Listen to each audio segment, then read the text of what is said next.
Hello everyone, welcome to the stream. Nice to see you people all here. I would almost say a long time no see. And also the worrisome voice settings. I hope sound is good. I'm kind of a bit out of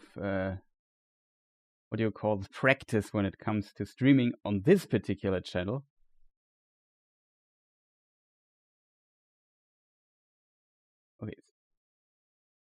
Okay, sound seems good. Did a little sound check. I have to just amp up the sound volume a little bit, it feels. Okay, it should be louder now. Oh. Ooh. Sorry, chat. Okay, I'm streaming with different settings here. Maybe I just... Let's say we add 2 decibels or something like this. That was a bit too much.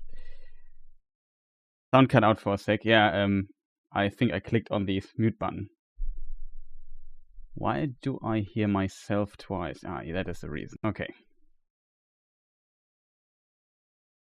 Okay, awesome. Yeah, welcome everyone. I hope it kind of works out. We can still try to figure out how this goes here on the go. I have not started the game yet because I'm terrible at preparing anything. I'm not well prepared, to be honest. It was like, oh, I forgot the game comes out today. Oh no, it's already this late. Oh no, I need to start the stream. I have to make a thumbnail. And now I'm here. So today, well, from my perspective, yesterday came out a game called The Lord of the Rings: Return to Moria. And this is a game, it's a co-op survival game, so I think it's meant to be played with other people, and I would assume often these people can kind of suffer if you play them alone, so keep this in mind. But considering how spontaneous the stream here is, because I lost track of everything in the last couple of weeks, I was not able to organize other players this fast. Maybe we look into this with more people at some point, but not right now at least.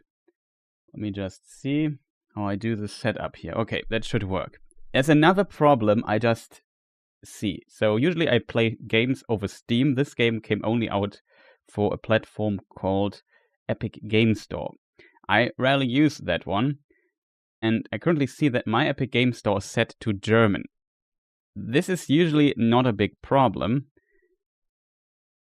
Okay, here I can maybe change it to English. I need to restart it. Okay, that should be fine. I hope I don't have to re-enter my password because I don't know it. Okay, I don't have to do this. Okay, let's hope when I put the Epic Game Store to English that it kind of understands that I also want to play the game in English. Because often the place you install stuff, the launcher, the platform you install it on PC can decide on which language the game starts, and some games won't allow me to change the in-game language. Of course, it has to install something. Awesome. So hope you people are doing well. I would say long time no see. I'm always very sorry that I didn't do much here on this channel recently, but yeah, I was very busy on the games channel for a long time. And I plan on working now on the next part of Elrond soonish. You don't see a thing, right? Let me change this really quick.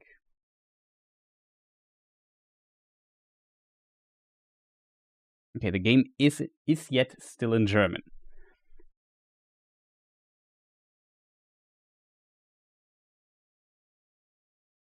But yeah, Homebody says, I had a pal who came on your last stream, listened to one of your German, also Deutsche videos.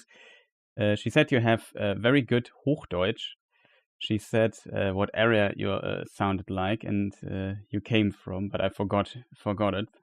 The Deutsch equivalent of received British English, basically.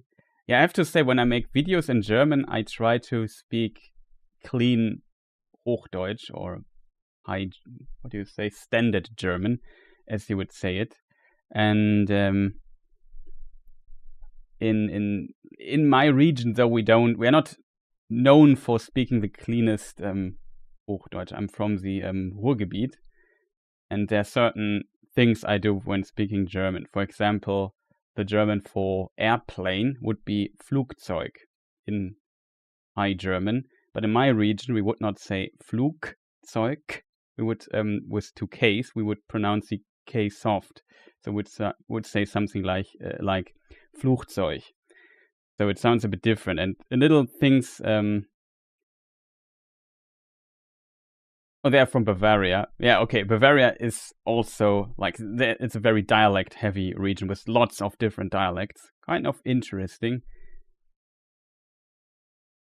But yeah, I in my normal German videos, I try to speak as good Hochdeutsch as I can.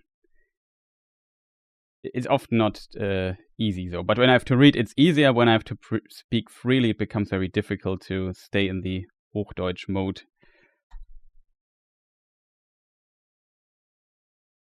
But you don't hear a thing.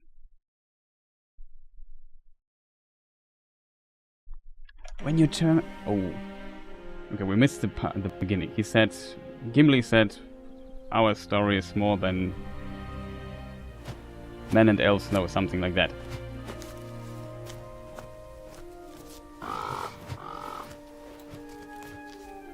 With hammer and axe, we cleanse the world from the shadow of the ring and its master. Yet we dwarves celebrate as a scattered people, cut off from our one true home. Across Middle-earth we mine and sculpt, delving for riches, yet the greatest treasure remains out of our reach. Moria.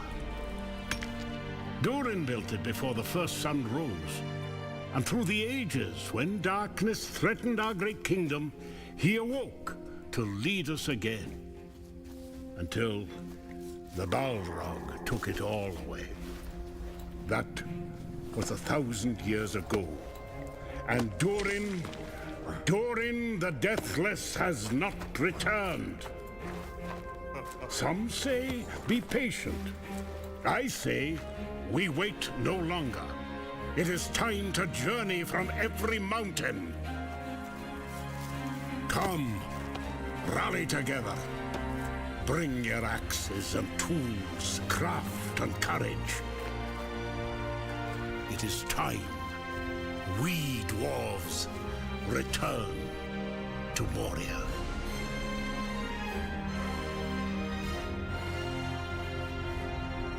As you can see, it's about to return to Khazad-dûm, to Moria.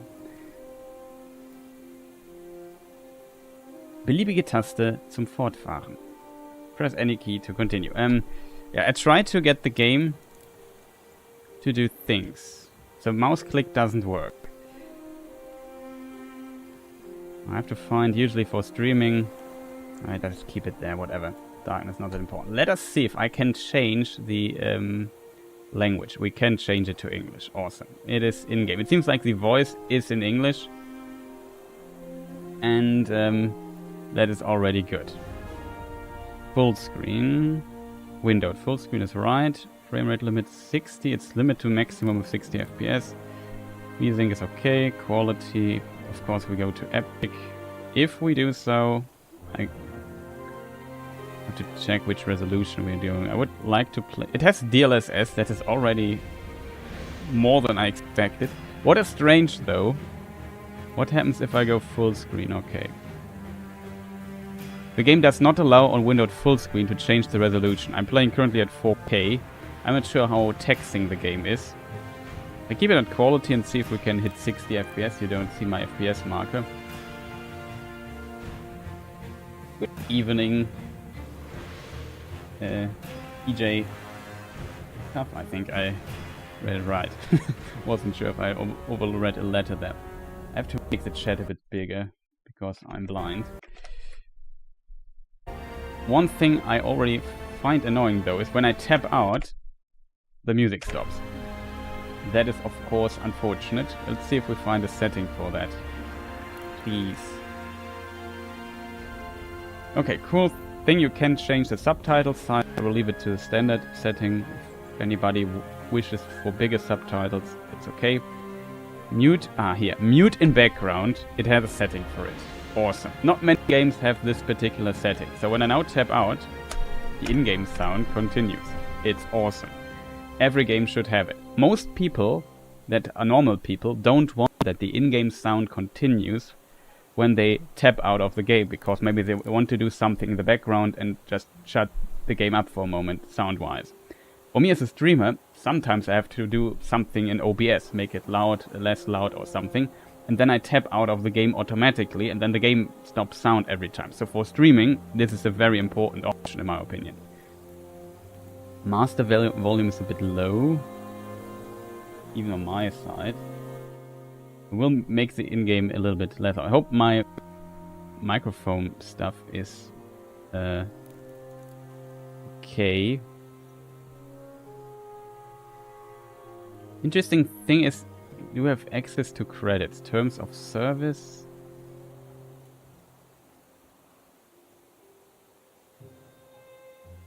Disagreements between North Beach Games, LAC, and us can limited liberation.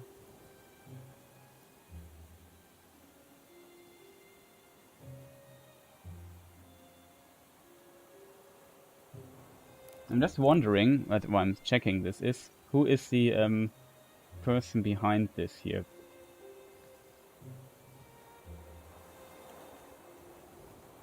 Okay, it's still here as ME. This is Middle-earth Enterprises. That's the company behind it. I'm not sure who's publisher of this game, to be honest.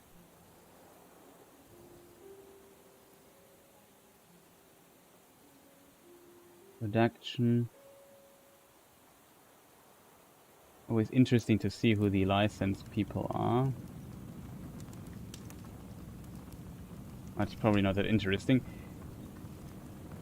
Confirm changes. Credits. Oh, you can also speed up the credits. Developed independently by Free Range Games in partnership with North Beach Games. I assume North Beach Games is either a partner or a publisher. I'm not sure, I have to look into this. I would assume it's a relatively small studio. Seems like an indie studio.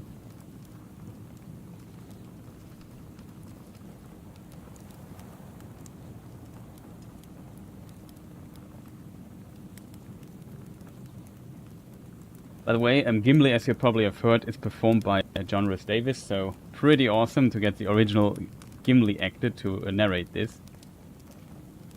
No, the Gollum game was published here, licensed by Middle-earth Enterprise. Middle-earth Enterprises was bought by Embracer Group, and the company that published the Gollum game, Daedalic Games,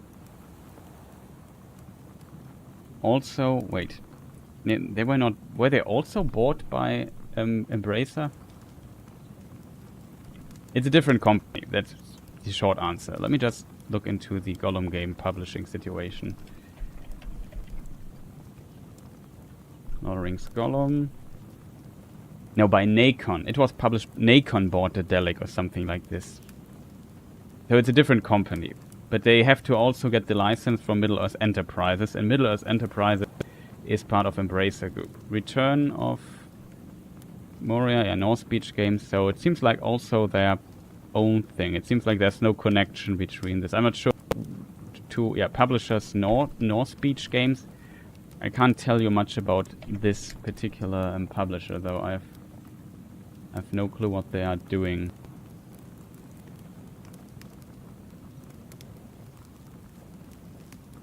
Okay, they made 7 Days to Die.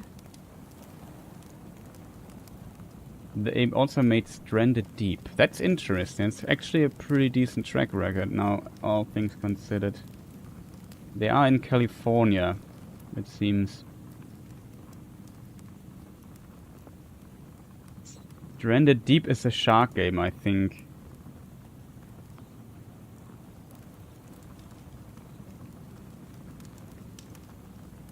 Pretty cool, okay.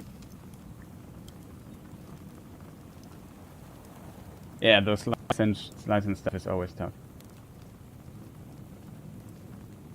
saw the credits and thought you finished the game. No, I just checked who made the game.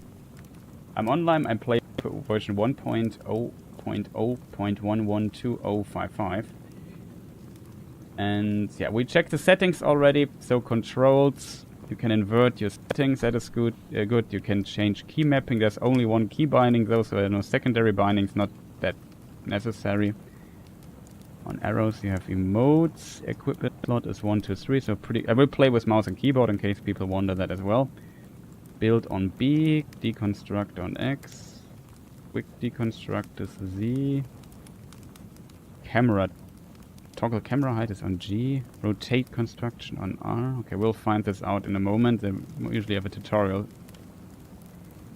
Throw item is R. That will be unusual. Last game menu. Crafting. Map. Place waypoint on map. Open chat. It has a co-op feature. It's a more co-op game. There's a lore section. We will look into that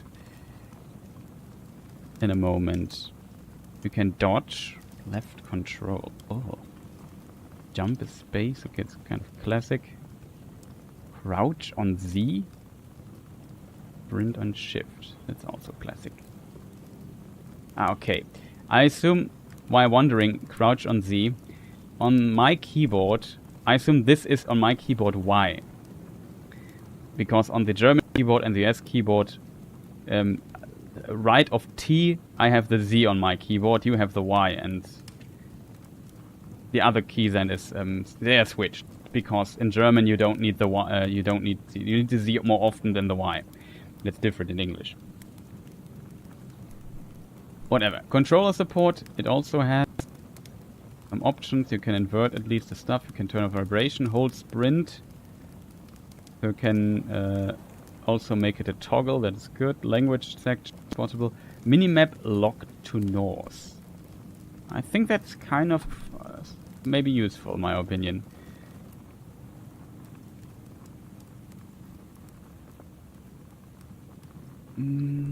Escape. Confirms change. Okay, let's look into the game.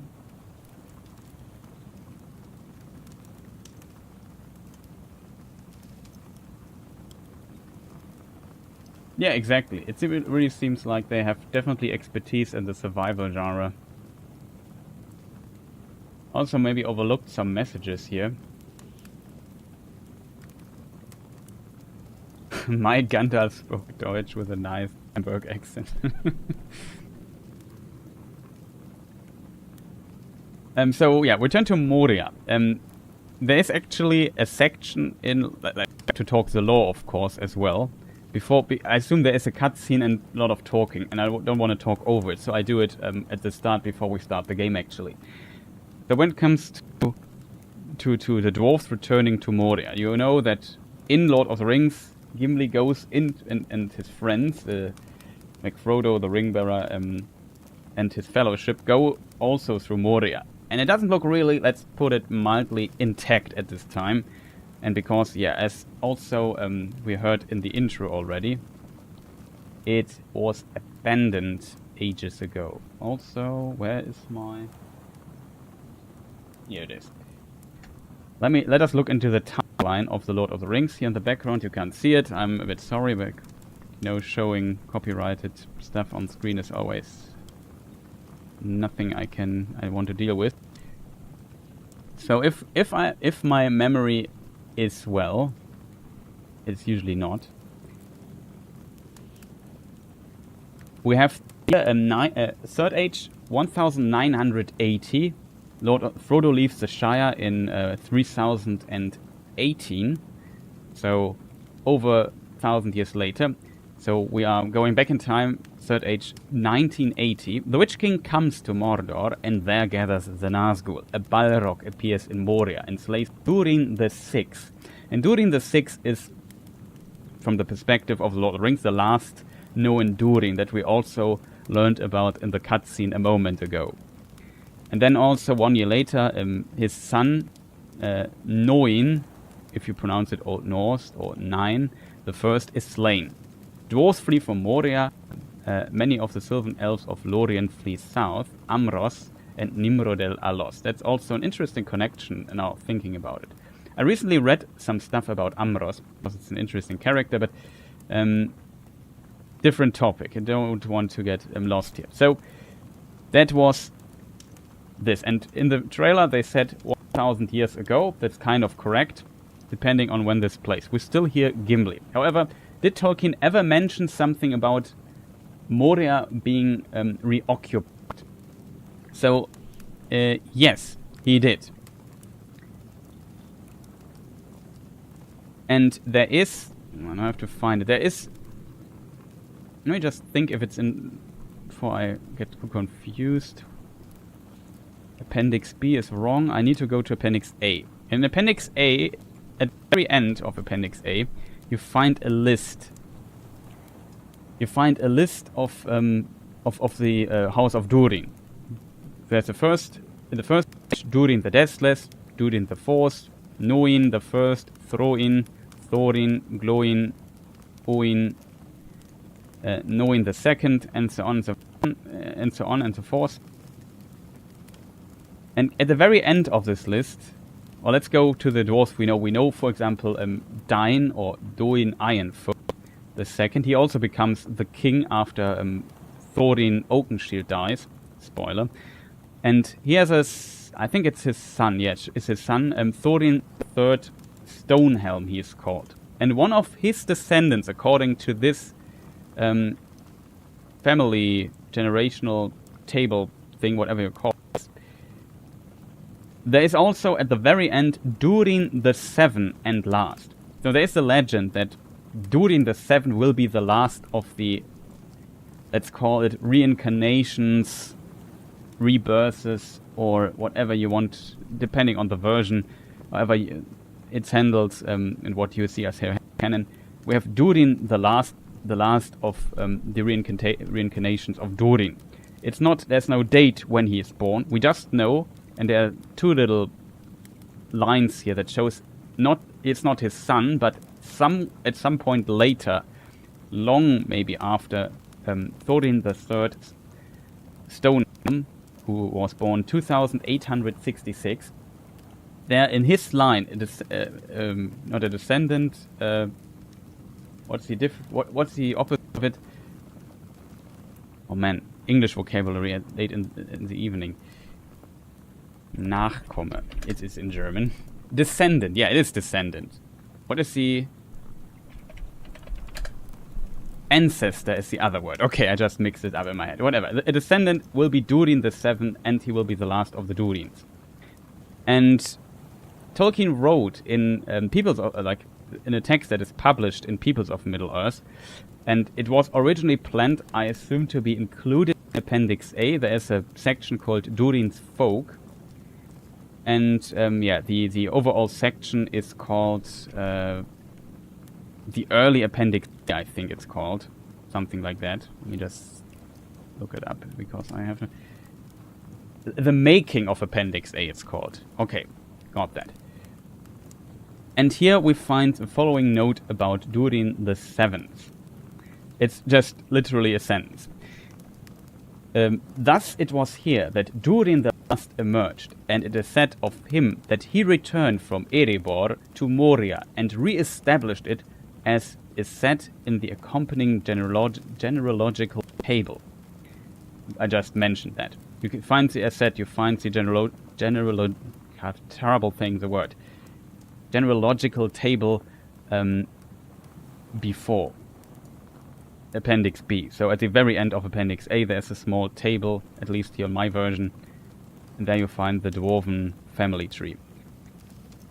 And then Christopher Tolkien continues, "To this my father never referred again, as Robert Foster noted in the Complete Guide to Middle-earth. There is no mention of a colonization of Khazad-dûm in the Fourth Age, despite the death of the Balrog. It is impossible to discover whether my father did in fact reject this idea, or whether it simply became lost in the haste with which the appendices were finally prepared for publication. The fact that he made no reference to Durin the Seventh and last, and though he appears in the genealogy... It's so difficult to say this word for me right now. Okay, let's consult the Cambridge Dictionary. Genealogy. Genealogy. I can't say. You heard the nice computer voice say it, or woman say it. In Appendix A is possible pointed to the letter supposition.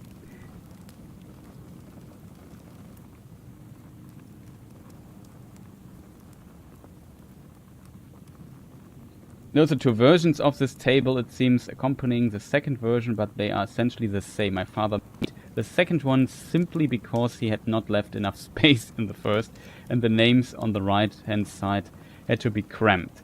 As with the other finished manuscripts of the time, he clearly intended this to be in the publishable form as it stood, or at any rate to be in a form from which a perfectly accurate typescript could be made. So that's basically what Peoples of Middle-earth says to this particular part.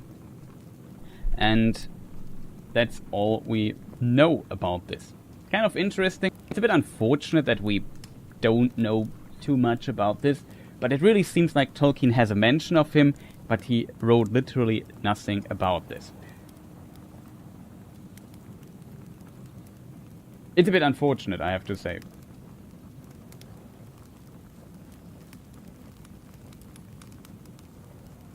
Let's read the other sentence here really quick in haste.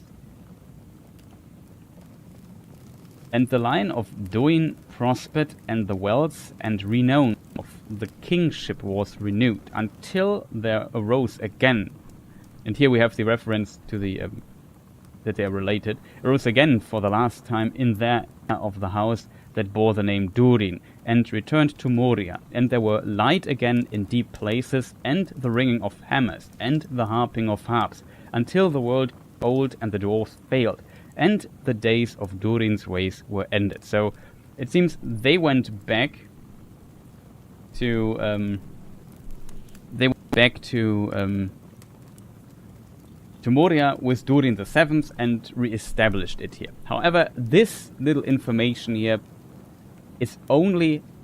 was never published in Lord of the Rings. So in this particular case of this game here, I'm not sure how the licensing issues here will be. They only have access to the Lord of the Rings and the Hobbit at most, because Middle-earth Enterprises only have those rights. They only have filming rights and merchandise rights for Lord of the Rings and the Hobbit, but not for Peoples of Middle-earth texts. So maybe they can't include Durin the Seventh here, or maybe they can reference him because Durin the Seventh is mentioned in this table in Lord of the Rings. So yeah, very curious what they do with this particular knowledge. So this is now the introduction into the lore department of all of this. Let's click on play and see what will happen. I hope the in-game is okay loud, what do you call this, volume wise, and let's just click play just to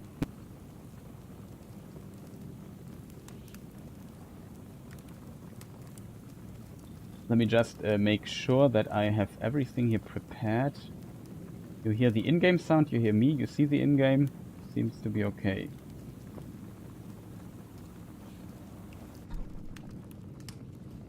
Oh, I can customize the dwarf. Oh no, chat. That will potentially take some time. Let's briefly look into this, because you can spend most likely a lot of time doing this. I like that we can change the beard. We can have a short beard.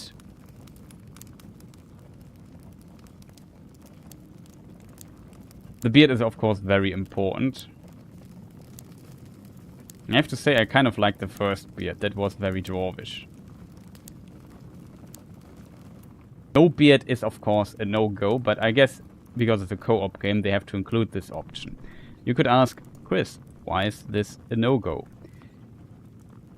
Because there is a mention of Tolkien and I have to find it now. That's difficult because I often forget where it's written. I think it's not Peoples of Middle-earth, where I always suspect it to be written in.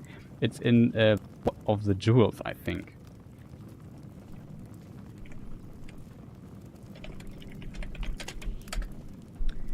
Yeah, here it is. The now green, as they remain short and squat in stature, they were deep-breasted, strong in the arm and stout in the leg, and their beards were long. Indeed, this strangeness they had that no man or elf has ever seen a beardless dwarf, unless he were shaven in mockery, and would then be more like to die of shame, and of many other hurts that to us would seem more deadly. For the Naugrim are the name of, is it the elven name of the dwarfs? For the Naugrim have beards from the beginning of their life, male and female alike, nor indeed can their womankind be discerned by those other of other race, be in feature, in gait, or in voice, nor in any wise save this, that they do go not to war, and seldom, save at direst need, issue from their deep bowers, I think it's pronounced, and halls. It is said also that their womankind are few, and that save their kings and chieftains few dwarfs ever wed. Therefore, these multiplied slowly, and now is dwindling. So that we can find in this particular thing here about the dwarven looks. If you look very... I don't want to start the whole Amazon show debate here again, but to be fair, if you look very closely, Disa has a little beard. Not in all scenes though, to be fair, but there is a scene where you can definitely see that. There's also... I don't want to start the beard debate again. However, still in my opinion, it is nice that they include this option, because in a game and so on. So maybe some people want a beardless dwarf for whatever funny reasons. Here we of course go with the mightiest beard I can find. So it would either be this one here, this one here. This was also okay in my opinion. No, these are also not bad. To be honest, I personally like this one the most. It looks powerful.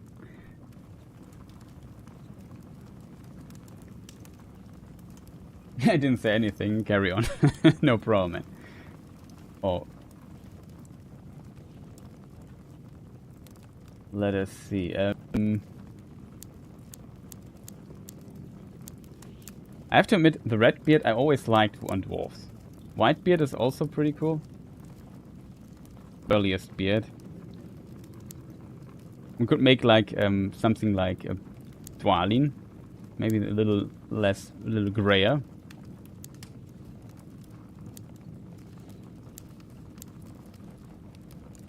I mean, we could decide on... We could argue we are now from the house of the Firebeards. There are 7 dwarf houses. The Longbeards is the house of Durin, the potentially most well-known one. Then we have the Broadbeams. I think it's Firebeard, right?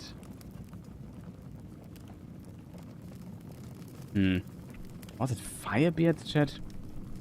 I'm a bit out of practice here when it comes to dwarf house. I think it's Firebeards, Broadbeams, Stonefoots, Blacklocks, Ironfists, Stiffbeards. Yeah, Firebeards is the name. The Firebeards and the Broadbeams are from the Blue Mountains most likely, and the other, like this Iron Fist, Stiffbeards, and the Blacklocks and the Stonefoots are from the east, whatever that means. And the Longbeards originate from Mount Gundabad. That's why it's also important. Grizzled. That's actually interesting.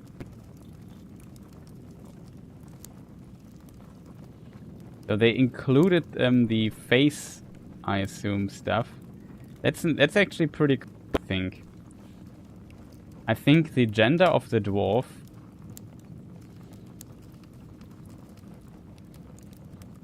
is just defined by the face. That is, I think, pretty accurate in a way. Because, as we learned, they are hard to kind of differentiate.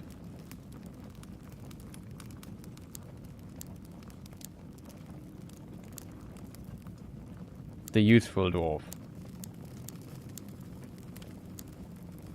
Eagle dwarf. I like this one though.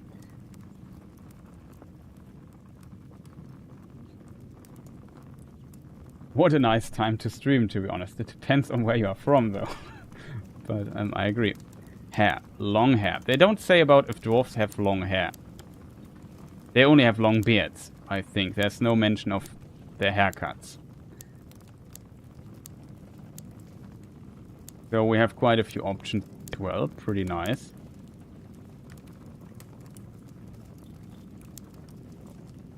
They don't have a, what do you call this in English? Hero also? Like the haircut of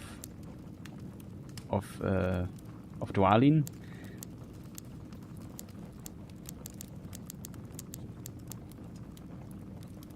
Notice they're kind of like, it looks like the standard dwarf, I know. I don't want to make it too spectacular. You can also change the the skin tone by quite a bit. Wouldn't do too much here. Also welcome and nice to see you all here. Kind of glad that so many people just turned in to watch me play some games about dwarves. I mean, dwarves are awesome. There's that.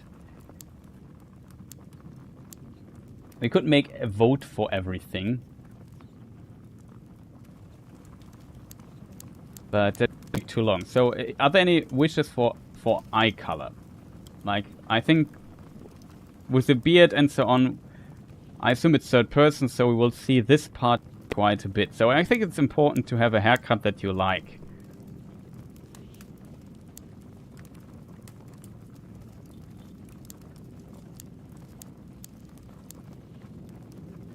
Dark brown. Okay. Can chat agree on dark brown when it comes to the eye color? Yeah, the darkest brown I have is this one here, so you don't have completely free things, but let's say light brown. Dark brown for eyes. Do you see a darker brown? I only have orange, but that is not dark brown. Let's say this is kind of the... This is dark brown. I think that's the best I can offer, right? You can have also face tattoos. I'm curious what research they might have did on the names here. Most likely nothing. Tolkien did not write much about this. Zarok Yazat. We're in the fourth age, so if they say the dwarven names, they should not trill the R in the dwarven name. They should do a throat R, for example, in German. So it shouldn't be Zarok, it should be Zarok.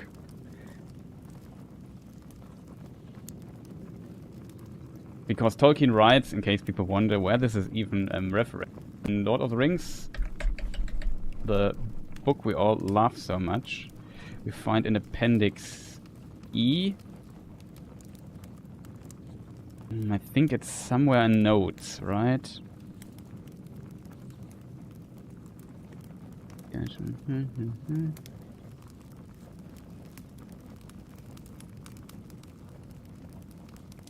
No, then it was in the vowel table, in the consonant table.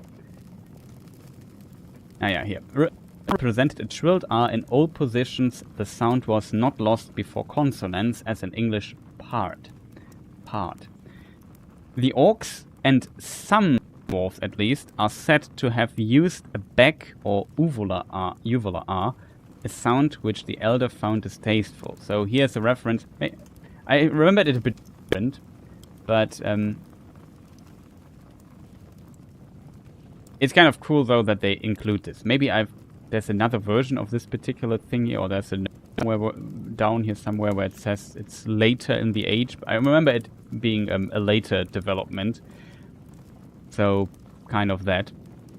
But yeah, the orcs this uvula R, and also the dwarves do it. That means like in this road.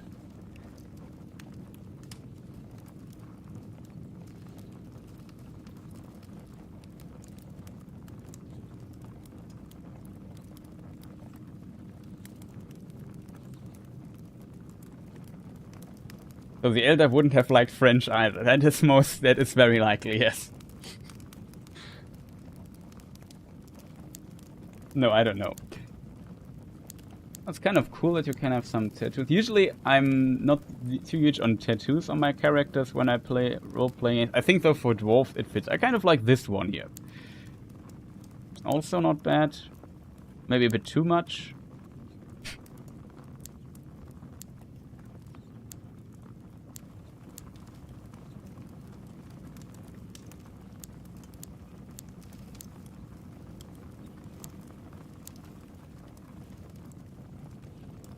Okay, maybe we have to remove the beard again.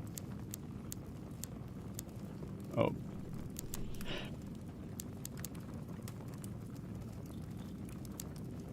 Nah, here's the tattoo then.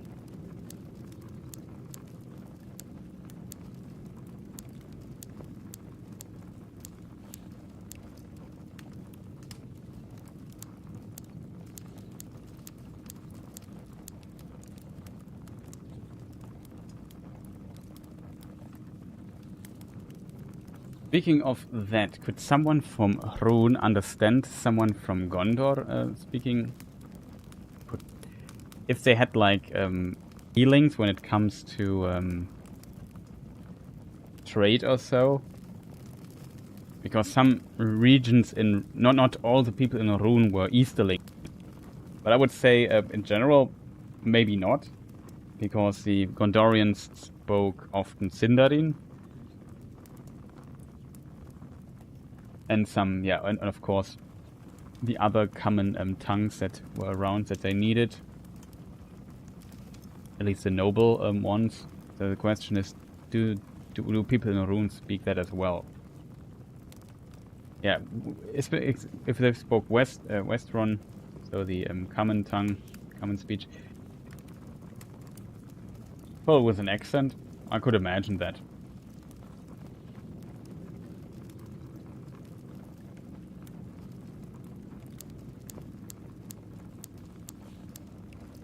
With along the Easterlings, I don't know though.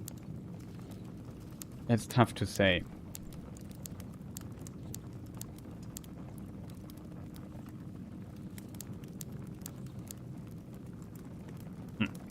I think we go with this. Let's go to the full beard again. Hair glitz. What does this mean? You can change the color of this ring here. You could make it silver, you could make it gold.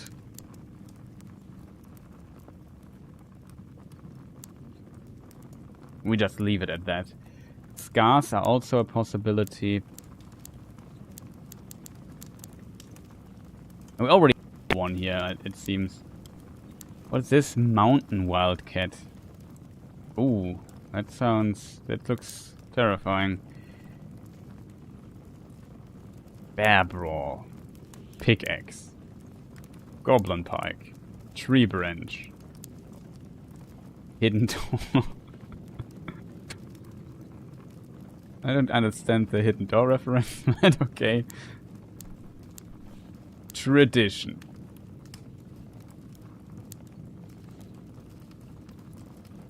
Now we're just very good at what we're doing, so we don't have many scars. We have one on this the eye, so it's enough. Shoulders, so we can even... Yeah, let's guess it's a dwarf. We can pump him up a little bit. This is for the female option, I assume.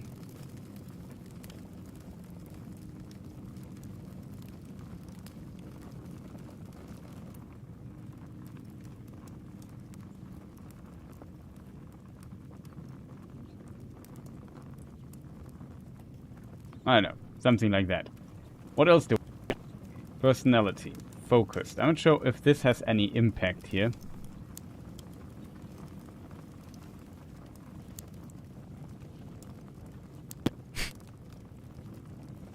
Grim. Focused. I like focused. Okay, we have voice. A bit low in volume, I have to admit. The mountain smiles on us today. At your service. It would Doran ol Armaso. Okay, she trills the R, but only some dwarves do this. He did not roll, he rolled R. Could also be a, not sure if it's a trill or not. Some people can trill the R in the throat. I'm not good at this though. An orc stronghold. Oh, a hearty meal cures nearly all.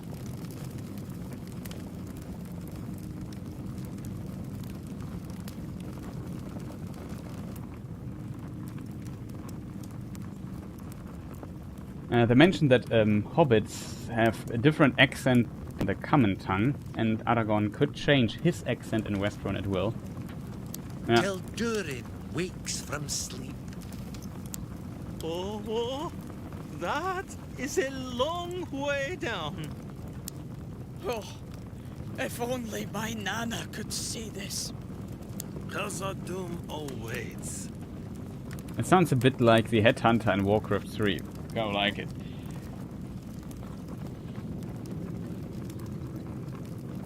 Humble brag. Not bad.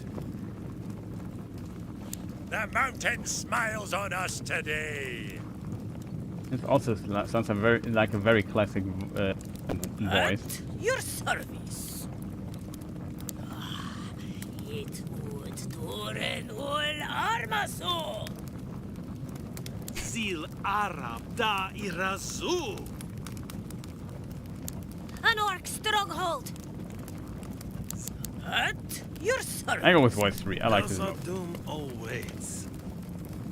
Origin. Oh, okay, that's cool. Located behind the Hornburg or Hornburg in Rohan, the Glittering Cave, a new dwarven colony established in the 4th Age by Lord Gimli, Lockbearer, like that, and other dwarves from Erebor.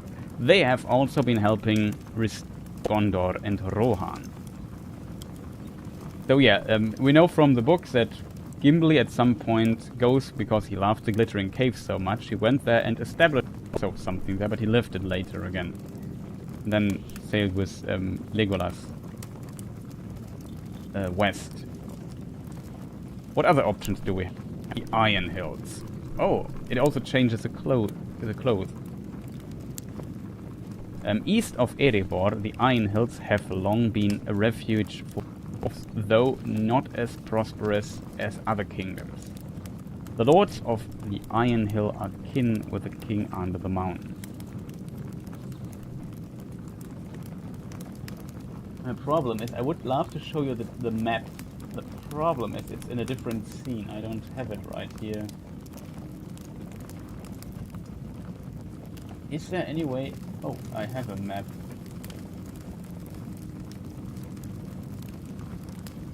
I have actually 2 maps here. Not bad.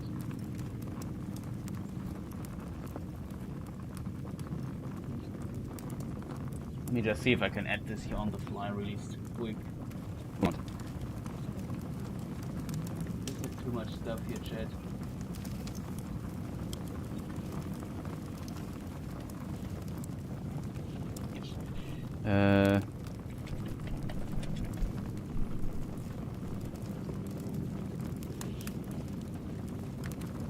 Can only take a chat. One moment. Let me see if I find this really quick. Maps.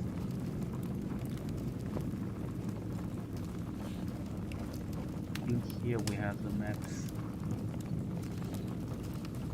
We're talking about 3rd Age, so I should take the 3rd Age map. Right?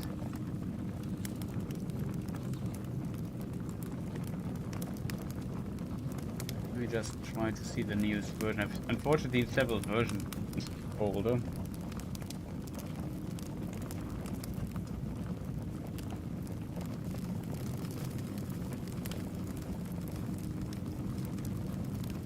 This is supposed to be the newest version? No. Is it?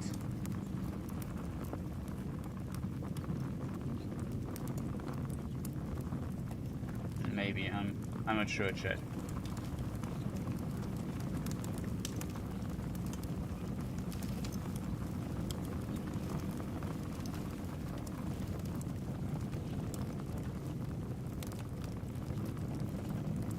Make it a bit smaller still.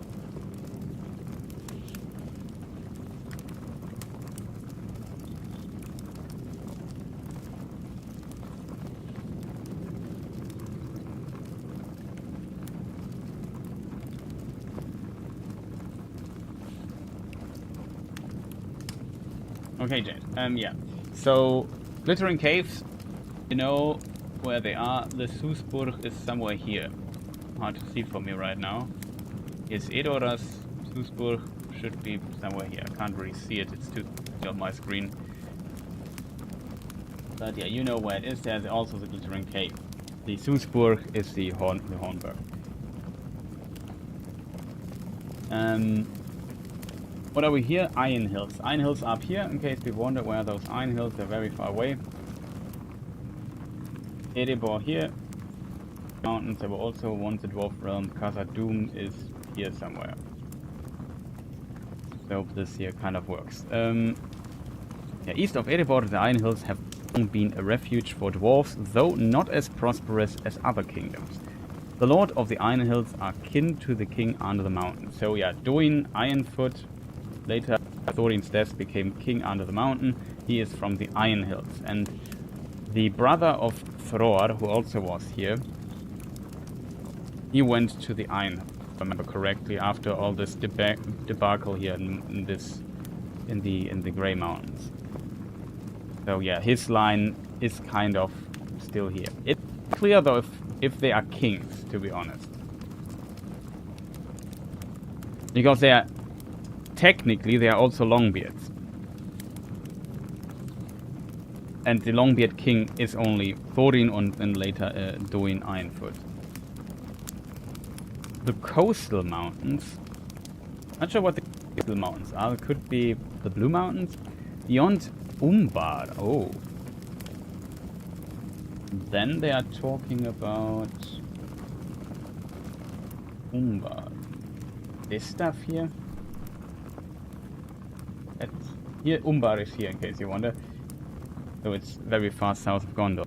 Beyond Umbar is the southernmost of all known dwarven kingdoms, the coastal mountains, which with people under the United Kingdom, this colony has re-established connections with their northern king in Rhûn and the Red Mountains.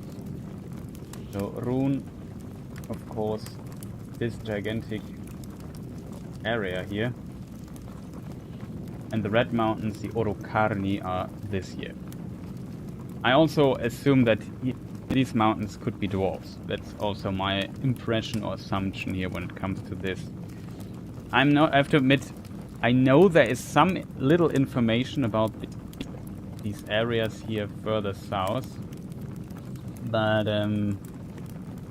couldn't tell you where you find that.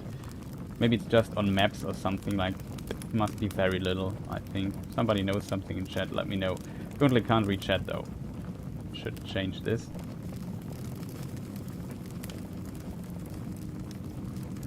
I think like the Taxum traditionally bred ones, which I had years ago, dwarves might be sure, but have barks or voices like Dobermans. My taxis sounded like Dobies and were fierce. Oh, interesting. The mountains. So this is now not the other coastal mountains, if you want. It is not clear if the Blue Mountains are actually abandoned. Maybe to some degree, maybe not. Hard. Let's see what this game here says to this. Though many of the dwarfs who had settled in the Blue Mountains in the Third Age returned to the Lonely Mountain once it was reclaimed. There remained a settlement of Durin's folk in this northern mountain range well into the Fourth Age. It's not clear if the dwarfs completely abandoned it at some point or not. It was always like a kind of special case there. In theory, originally they were, of course, in the First Age, for example, they were, of course, settlements there. We have and Belegost, the two big dwarven cities in the Blue Mountains. I think they got abandoned, and then... Oh, Shmushreiber is here also. Welcome, nice to you. That's enough. Good night. Oh, you are very late in time then. That is unfortunate. But yeah, sleep well. All the best to you. We didn't even look into the game, we just talked too much about the lore. But yeah, so the Blue Mountains were abandoned. They went to Moria after the War of Wrath, and the Blue Mountains got kind of damaged and split, and we have the elves in between. And that it's not clear what's happened with this. We know that the Firebeards and the, I think, Broadbeams were the two houses in these mountains, and I assume they became integrated in the House of Turin then later. But we don't really know what happened to them exactly. Then later, Thorin Thror and his son Thorin II and Thorin Oakenshield went there and founded. I'm not actually sure if Thror ever went there, but Thorin II definitely went there. And they established new halls in the Blue Mountains. So, somewhere here, I think. I'm not sure if it was... I forgot how it was phrased. Either it was here, or it was here. Something like this. It was... I think it says in the Thousand Mountains, so maybe more here. Potentially a bit away from the elves.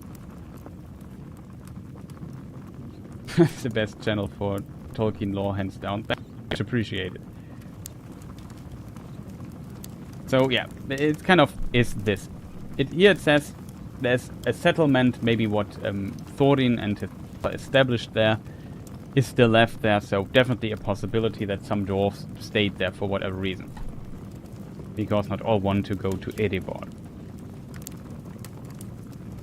The Red Mountains. Dwarves of the Red Mountains have long been divided from their kin in the western parts of Middle-earth. It is only after the downfall of Sauron, 4th Age, so Sauron is dead, that they could journey west past Mordor, bringing with them their particular culture. I want to read peculiar.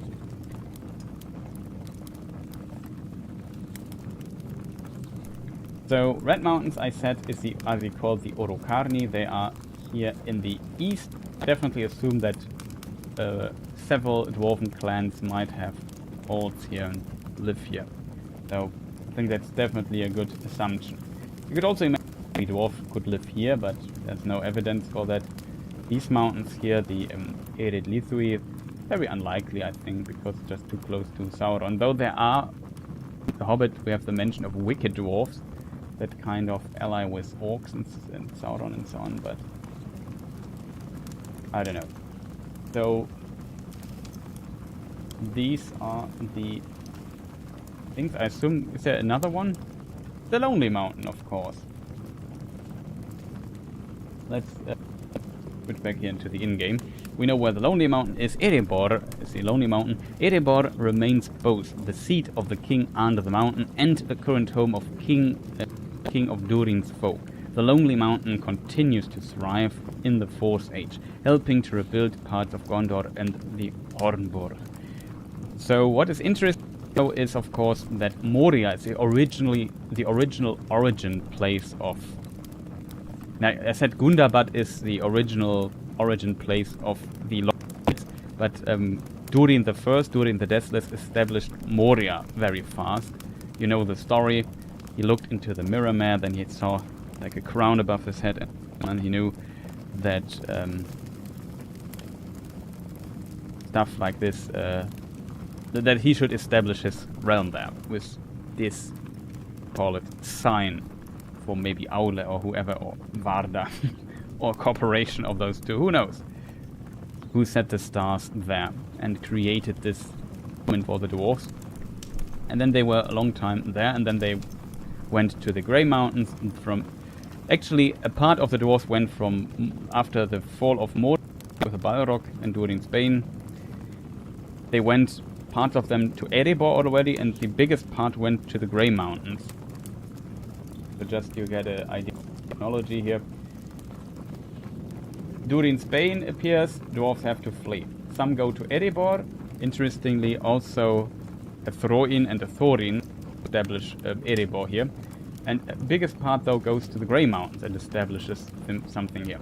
And due to this, they abandon and come to their other kin here, because they're also from the royal family, and actually the actual rulers. So it would be good for them to be where the other dwarves are. And then they go to the Grey Mountain. Then the dragons come, and then they have to... And then Thror established the kingdom under the mountain, while his brother, I think, goes to the Iron Hills. And this is where Duin Ironfoot comes from. It's kind of a short version of the story here. That's what they are referencing here, kind of. And yeah, after Sauron's death, it's different again. Is it possible I forgot to switch the scene, chat? At least, I'm not sure, chat. I think I forgot to switch the scene. So again, Khazad-dûm, Durin, Spain. Part goes to it, part to the Grey Mountains. The Erebor dwarves go also to the Grey Mountains. Dragons come, the war between dwarves and then they go to Erebor, and then Smaug comes and they have to go to Dunland. And from here to the Blue Mountain. That's kind of the short. I hope my production value here is this time showing what I'm talking about. Okay.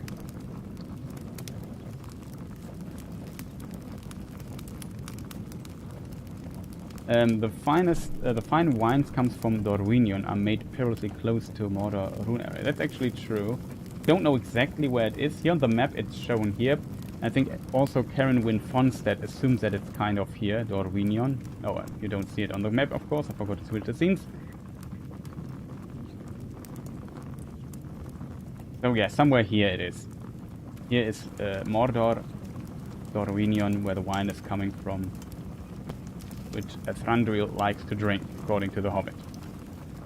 But it's not 100% clear, I think, if it's really here. But maybe it is. I'm not sure.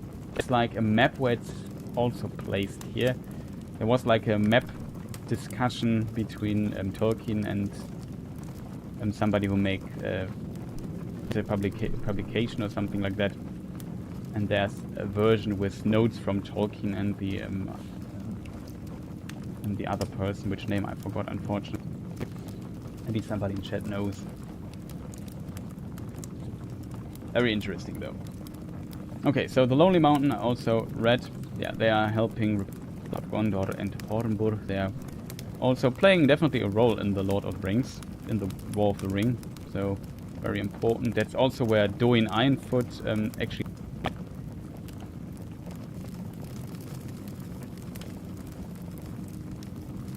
Oh, Ed Williams is here. Nice to see you, man.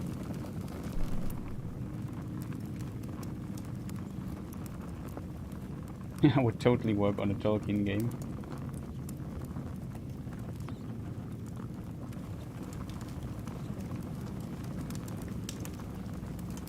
Yeah, I can definitely see this. Glittering caves. Okay, we are back to the start. So, chat, you have now to decide which origin we have. Glittering caves, the Iron Hills, Coastal Mountains, Blue Mountains, Red Mountains, the Lonely Mountains. And that's it. I can switch here through the things so you have time to think. Wait a moment, of course, because due to chat delay, I have to kind of bridge the time here a little bit. But yeah, we have the different colored mountains. Classic, the Lonely Mountain, of course, Erebor. Okay, 96 is for the Iron Hills. Can chat agree on the Iron Hills? Okay, homebody is for the Glittering Caves. Maybe I need to make a vote.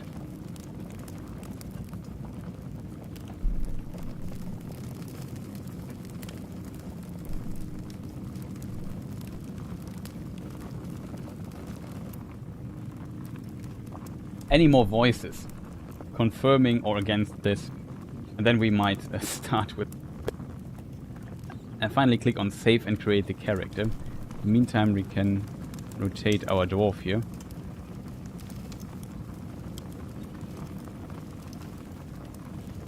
Okay, you also agree on iron.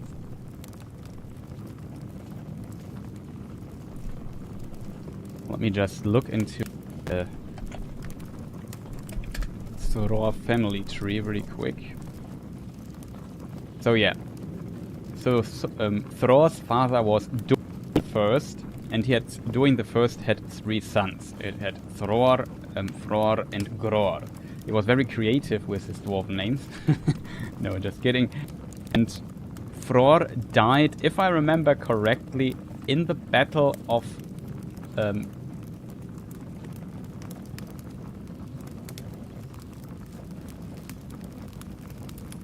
Thror was killed by a cold drake. Yeah, in the battle against the dragons in the Grey Mountains. There, Thror's brother was killed. And Gror went to the Iron Hills, and there he had a son called Noin, and son Noin had also a son, and that was Doin the Second Ironfoot.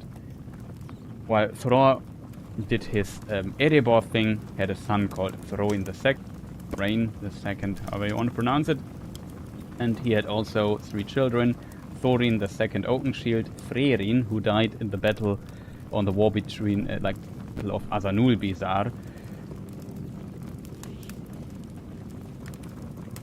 That is the final battle of the war of dwarves and orcs. And Dees, which is the only female dwarf we know by name. So, very cool. So, Iron Hills it is, and at least nobody is complaining about the Iron Hills. So we go with the Iron Hills. I personally would have found it interesting, the coastal mountains, because I don't know any of those, and I'm curious what they come up with. But the Iron Hills we also know very little about, so there's that. I would say I respect the wishes of chat. So this is our dwarves. Any complaints to this point?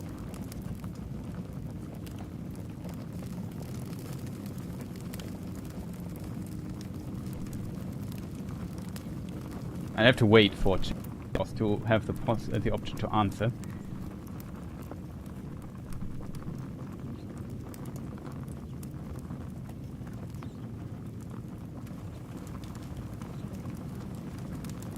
That's good. Okay. At least homebody has no complaints. Let's click on save. We generate Domhill,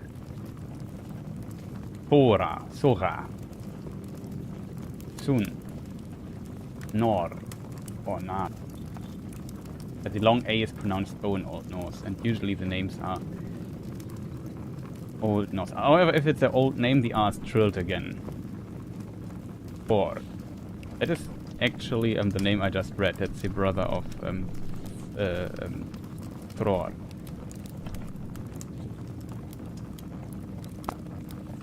Vakur, Holda, Finn, Noli, Hildur, Onar, Ulfur, Eldor, Erdur, Nor, Usur. Fundin. Fundin is the... Wait, I have to think. Wait, chat. That's complicated. Fundin is the... Isn't Fundin the father of Dwalin and Balin?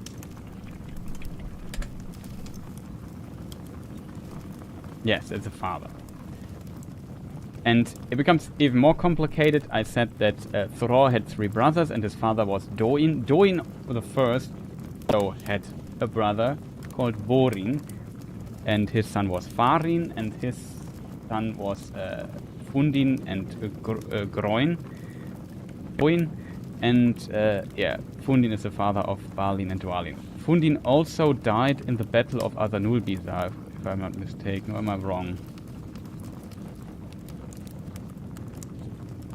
Yeah, Fundin was killed in the battle of Azanul Bizar.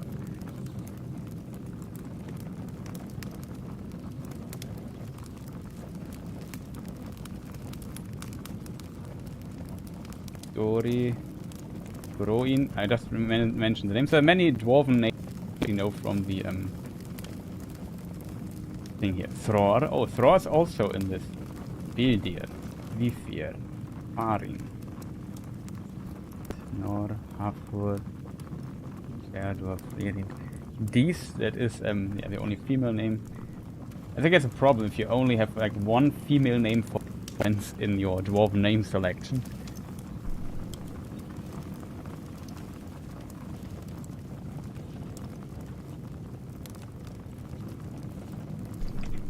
Let me just check something. So Gimli is of course also from the royal line. Gimli, like I said, Thror's father, Doin the first, had a brother, Borin, He had a son. Bodin had a son. Farin. Farin had 2 sons. Fundin, where Balin and Dwalin come from, and he also had a son named Groin.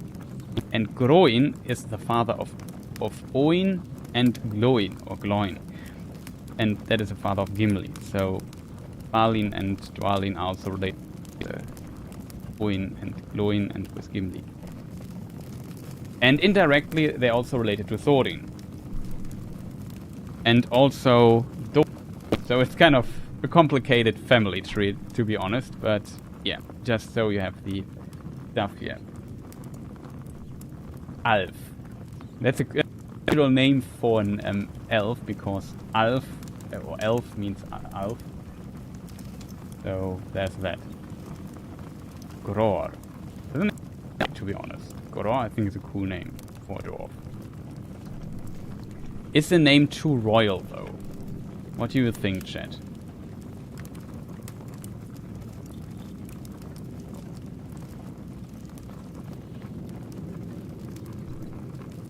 I mean, that is the grandfather of Dain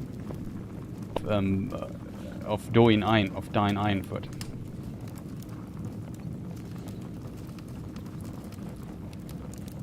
Are there any names wishes? Let's call the dwarf Gror, because I kind of like that. Can I copy paste the name? I can. You can also copy paste name. Good. Is Gror Urdur Vakur? Interesting question. Vakur. It's an interesting name. Golfur, no. I'm just curious if some of the names, because most of the dwarven names are taken from the Edda, if the other names we find, here's Throin or Thrain. Like I said, the A with the diacritic is a long A in Old Norse, and long A is pronounced as O. I think the same with the A in some Scandinavic languages with the little circle above. Ildur. Ofur.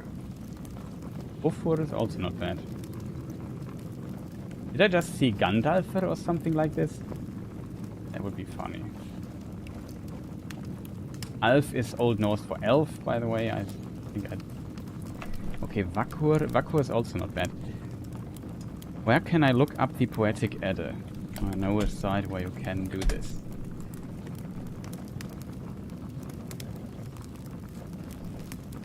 I don't see my mouse cursor. Chat. Here it is. Rent, Old English, Old Norse. And there we have to go to the Dwergatal, and there there's Thacker in this story, not Vakur. Just curious if they take more names. Nor, N-A-R spelled, is also from the Dwergatal. That is Thror, Liter, och Viter, Nor, och Nurather, and so on.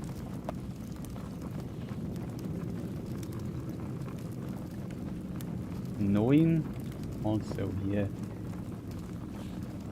Gandalf, this, but here it's written Gandalfer. Vindalfer. No, I don't see the. This is so only Codex Regius. So the Hauksbok. I'm not sure if the name appears there.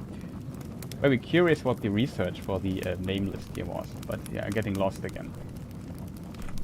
We go with Gror, I would say. Nobody complains in chat. You had enough time to put your veto in here. This dwarf's names and appearance can be at any time from the dwarf select menu. Okay, so we can even change this later on. We create a world and see what happens. The world seed. You can copy it in chat in case you want to have the same world. Now it's saved for eternity. Gross. Well, that's a good name for it. No, we just call it like this. Well, we play offline for the time being, so we don't get into any trouble here. And now I shut up. Yes, dwarves from every clan have answered your call, despite the King Under the Mountain's objection. Lord Gimli, Erebor will not support entering the Black Pit. If the king wants to stop us, he can come himself. Every attempt you've made has failed. This is a sign. No signs or kings are going to stop us. This is the time to reclaim Khazad-dûm. Today, we get into that mountain. Any luck? Nah, won't budge. Did you try speaking friend? Now, why didn't I think of that before? You did your best. On to plan B. Ah, finally. Plan B? Is that blasting fire? I'd stand back if I were you. This is madness! Gimli, you can't! We have to wait for Durin! Durin's not here. We have to do this ourselves. Maybe this will wake him up. Limin Barak, Limin Tagaz, Khazad Dashtin. Oh, no! Lord Gimli! This is another sign! Oh, hammer tongues. It's the Fourth Age.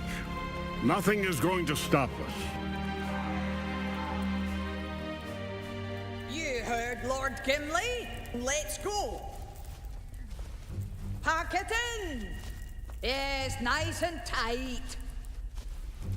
Come on, help him out. Oh.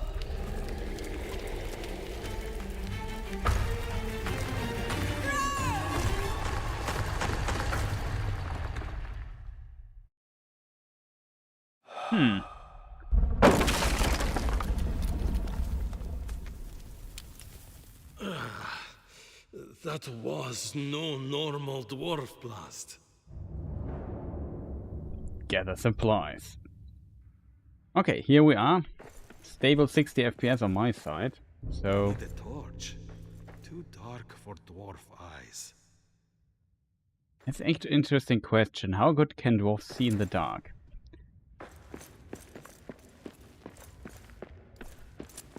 We can punch.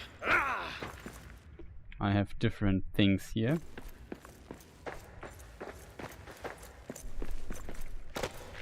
We can roll like in Dark Souls. I like that already. Feel right at home.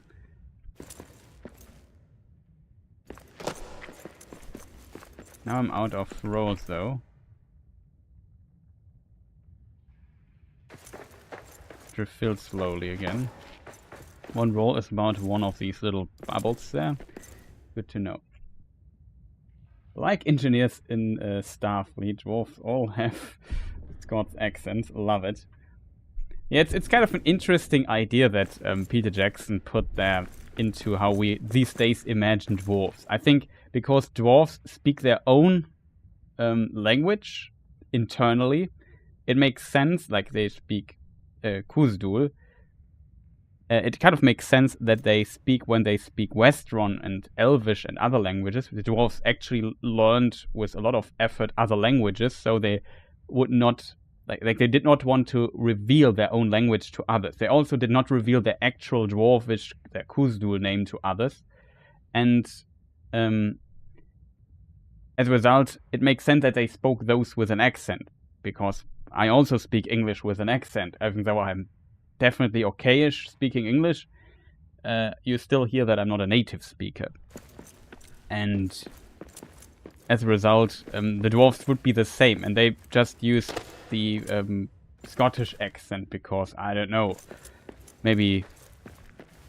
I'm not sure if Scots are considered, I wouldn't say rough people, but I don't know. I can definitely see this a fitting accent for dwarves. I don't know why.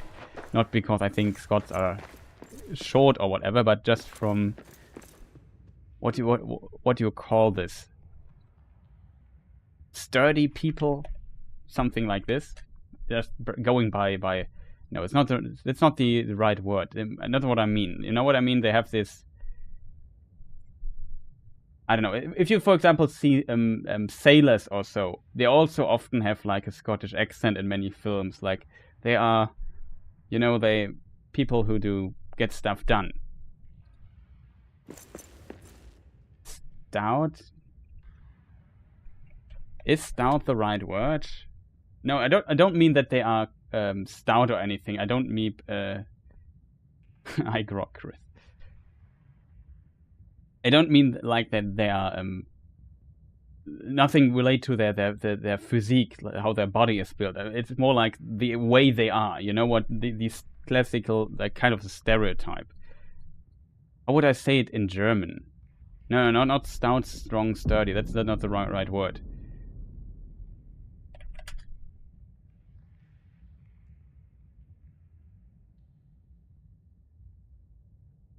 How would I even say it in German? Yeah, maybe the closest is somewhat, you know, you can have a stout viewpoint. Oh, okay. Yeah, maybe in this regard, yeah, entschlossen is a good thing. Determined, you know, they get stuff done. Kind of this direction.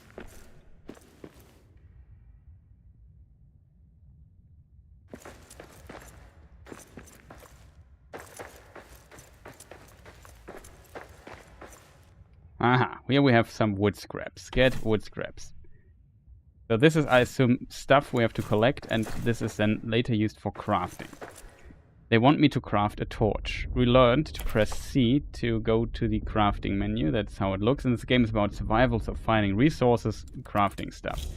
It seems like, for people just tuning in or so, something exploded. We wanted to... There's different... We wanted to blow something up and retake Moria. And then when we did this, we fell through the ground. And our other dwarven friends luckily escaped, but we are now trapped here somewhere in the dark. So now we have this here, and I can also punch. We can run. It loses our stamina. Can't see where we fell down, so it was a hard fall there. And something went wrong. Interestingly, Gimli was seen. He mentions Durin. And it's not clear if Gimli and Durin lived, Durin the 7th, then it would be, lived at the same time. Also we have some nice dynamic light here, so we see the shadows wandering back and forth. A thing I would like to try out is go to video and see what happens if I put on DLSS off. Okay, I can run it at 60. I lose a bit, like... a bit at the limit now when it comes to FPS. So I'm currently running on a 3080 on my computer at 4K resolution. I stream it at 1440p, and even in native resolution I can hit 60 FPS. So that's good. I would say though I struggle a bit, so I would definitely put it here in my case to quality. This here DLSS is like a feature. It reduces the resolution internally and then use AI upscaling to bring it back to 4K. So you use less computing power for it. I think this is 30% lower resolution, 25, something like that. And you won't see much of a difference usually when you do this. So it's a very powerful tool in a lot of cases. Pretty nice technology.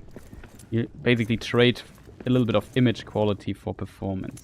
Interestingly, I could walk up here doing this.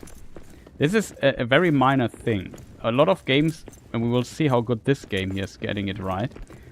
But sometimes games are very bad at doing stuff like this. We can also jump, of course. But here there is some level designer put in like an invisible thing, so we can smoothly go up here without jumping. if you go up here. I like stuff like this. In some games you just get stuck here in the corner or something. This makes it feel smooth. It seems like you can also climb up, of course, if we jump. Also possible, so pretty nice to see. More wood. Here, this looks like classically we can interact with it. If you have a pickaxe or so, you can maybe destroy this. That would be my first assumption. I think we saw something back here as well. Yeah, this here also looks like it is destructible. Can we look through it? No, we can't. Erdig.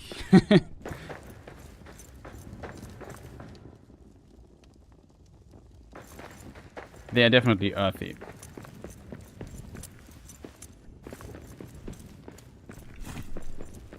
I also have to be careful what I say about Scottish people, because one of my moderators is from Scotland, so I should be very careful. Shoutouts to Kierdan.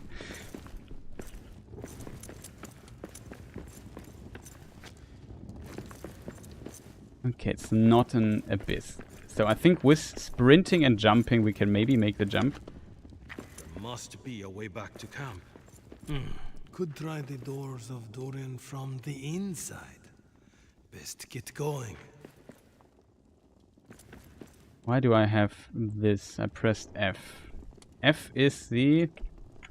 It's a building menu or something? I want to press E. Ah, here, metal fragment. That's important. I assume we need those to craft a pickaxe. So if I go to C now, we can get... So I think it seems like you get recipes by finding the crafting materials. I'm not sure if there are special recipes you have to find blueprints for. Here's a recipe list. Interesting. It runs so far on my machine at least well, but that does... Like, I have a pretty good machine, computer-wise, computer here. So that doesn't mean it runs everywhere kind of well.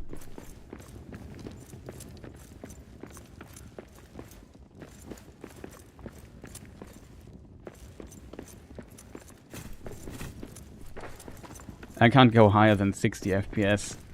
That we could definitely see a difference.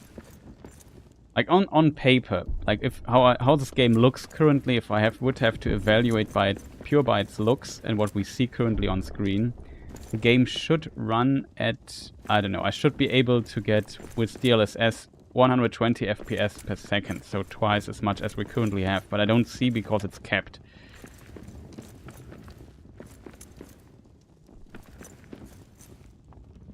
Okay, now I failed the jump.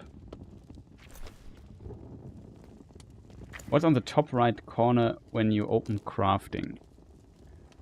Dig through the rubble, top right corner. Ah, here, these icons you mean. This is the inventory. I assume these are different menus that you have. My Journey in the Dark, cool reference here. Search for resources and find a way back to the company's camp. Was that just the blasting fire, or did I hear roars as well? I seem to have fallen inside Moria. I am unprepared for this. I need light and food before I can find my way back to the company. Learning the game. We have to do this. We have to find that. We have some tips. Press space to jump. So that's our goals. Appendices.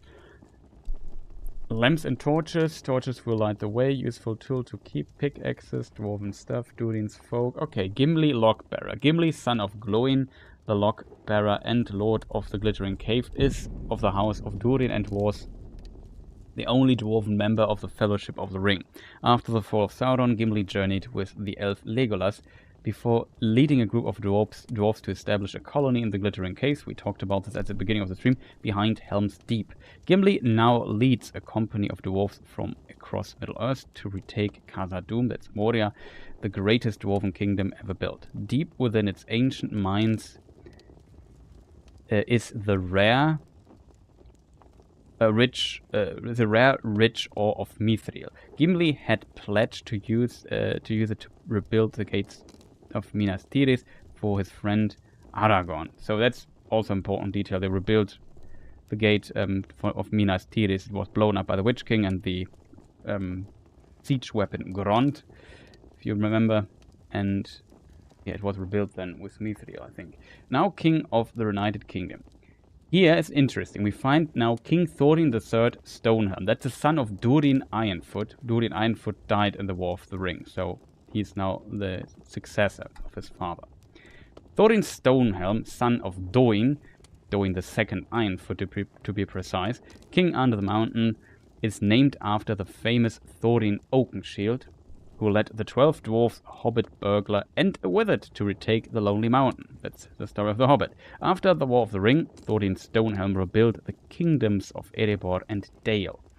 He has recently turned his attention to routing out orcs and other creatures of shadow in the northern ranges of the Misty Mountains. While he has long supported Gimli's endeavors, King Thorin has refused to support his plans to retake Moria for Mithril or otherwise. They mentioned Durin. We have to wait for Durin. So first I thought the idea... Yeah, it must be a second Balrog. Well, there's second breakfast, so there's also second Balrog maybe. I guess that's one of the mysteries we have to find out. They said in the intro sequence a moment ago that they wait for Durin.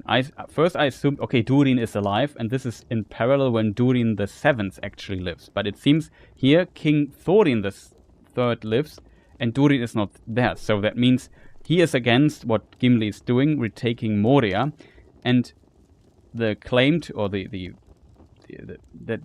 think the woman Stone Warden or whatever it was in the subtitle, said we have to wait for Durin means we have to wait till Durin the Seventh is reincarnated to take this. Yeah, so I assume that's what is meant here. Gimli's company. The camp of Gimli's company has welcomed dwarves from across the far regions of Middle-earth, those who answered Lord Gimli's call to return to Moria and mine Mithril once more. The company, for many weeks, has been clearing away rubble, sculpting a grand new facade, and trying to open the doors of Durin. But the doors of Durin's have remained shut, no matter which dwarf tricks the company tried. There was simply no way into Moria until the unexpected blast. The contract, Section 1. An excerpt from Section 1 of the contract of the Company of Gimli Logbearer. For your offered assistance in returning to Moria to mine Mithril, my sincerest acceptance. Terms: all traveling expenses into Moria guaranteed in any event. Funeral expenses to be defrayed by Gimli or his representatives if occasion arises and the matter is not otherwise arranged for. Ore and gems, metal fragments, used but forgettable remnants of ancient metal can be scavenged and reworked for basic crafting found throughout Moria. So that is, I think, the lore thing here. Maybe. This is a map. Yeah, we haven't seen much yet. That's a crafting menu. This is our blueprints, it seems. We can also make a platform and a rope ladder, interestingly.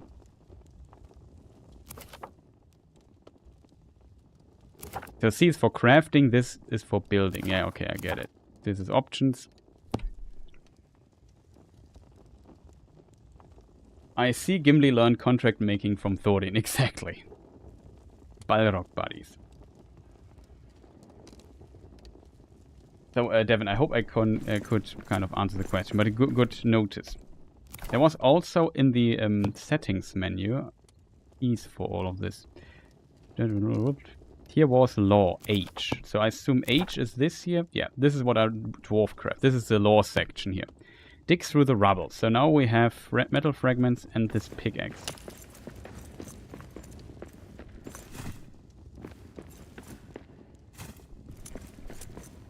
Now here's stuff. We don't want to leave this stuff here behind.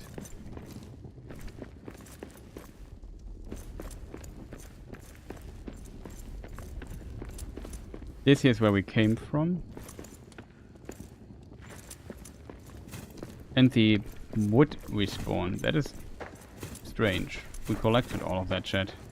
But now it's back. I would assume we can dig through this here.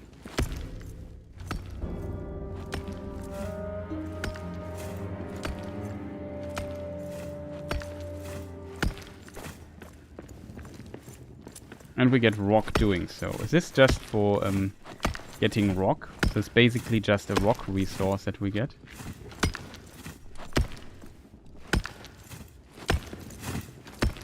It's a very effective dwarf, I have to say.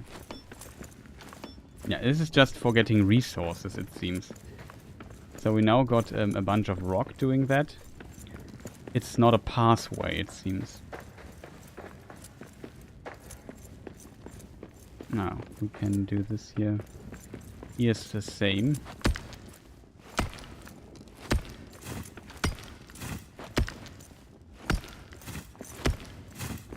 I'm not sure if we have an inventory limit. I hope not.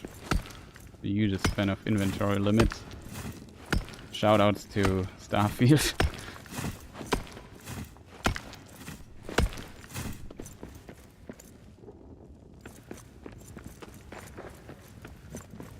Okay, I should make some progress here. But you know me by... If you've ever seen a Let's Play of mine, you know I just try to find everything in the game, and... This jump is very tight. Also, we just... I don't know why we get the double metal respawn, but I won't complain. Who knows what we need. I'm not sure if we have to eat in this game. Yeah, there is a...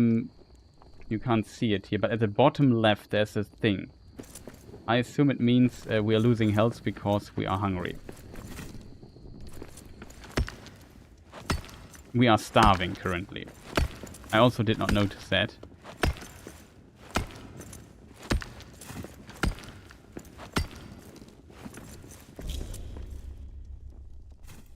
Close. Firelight. We are not alone. Yeah, that is a good point. Mushrooms. 8. Random mushroom. We are not starving anymore. Maybe we have to cook it though, to get more nourishment out of this.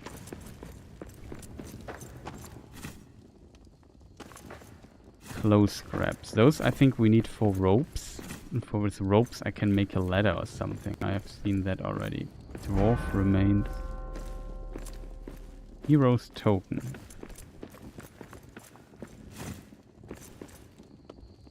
Memorial flame.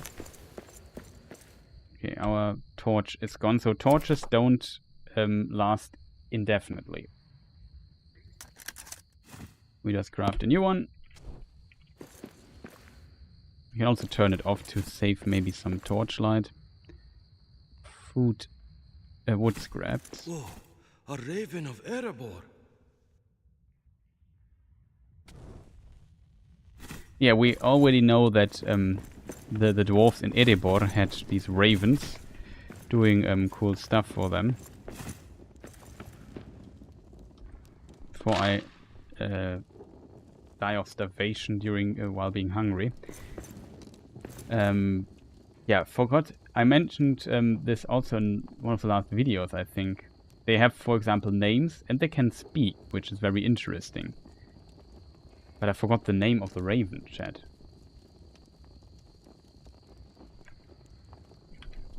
They're ravens and crows.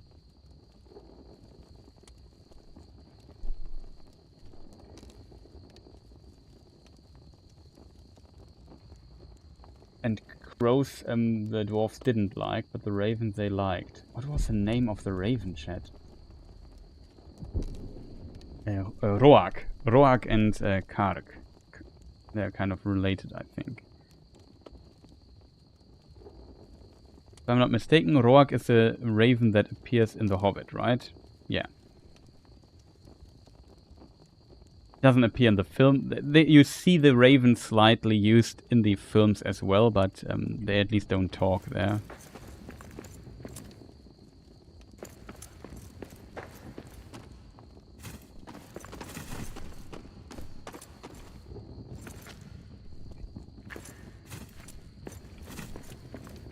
Before we talk to the raven, we have to make sure that we don't starve talking. I'm very curious if the raven...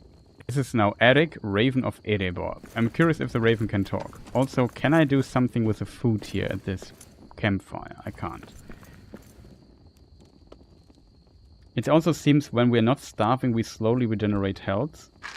We have now 30 mushrooms, so let's eat a bunch. We don't die. Hero Spirit. I'm also not sure what happened there. Resources, close grip. The wrecked fabric stub of unknown origin can be rewoven or repurposed. Found in homes and storage containers. Or in gems. Metal fragments, stone. It buries kings and raises cities. This basic building material is harvestable and in abundance by breaking anything of stone. Dudian's folk, dwarf craft ingredients. Okay, I think that. There's also the.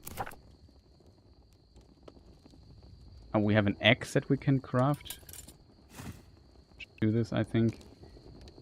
There's an inventory here as well. Yeah, here, hero's token. Ceremonial token recovered from a heroic dwarf who died defending Khazad-dûm. Build a memorial flame to honor their sacrifice. That is cool. Not sure how we do this, but we might do this. There was also... What is the hotkey for inventory? Usually it's I, but it's not I on my keyboard. We will go often in the inventory. As a result, I want to know which key it is. Map crafting. Item, codes, laws, tips, game menu. Inventory. Modify. There's no inventory button? That's strange.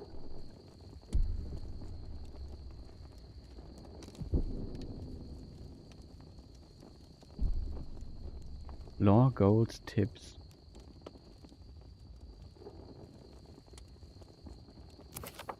Well, then we have to go do this.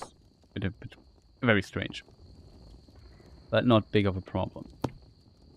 Let's talk to our friend here. Now we can also make fire here. Let's talk first. Ah, are you from our camp? Thank the winds! I am Arik, son of Karak. Yours is the only friendly face here. What happened to the rest of camp? I cannot tell. A curse, ill curse. It blocks me. Could you search for a way out? And for any other survivors? I will search. You go east, see what you can find. I will fly to you when I can. Press G to read the entry. So this is oh, he despawned over there.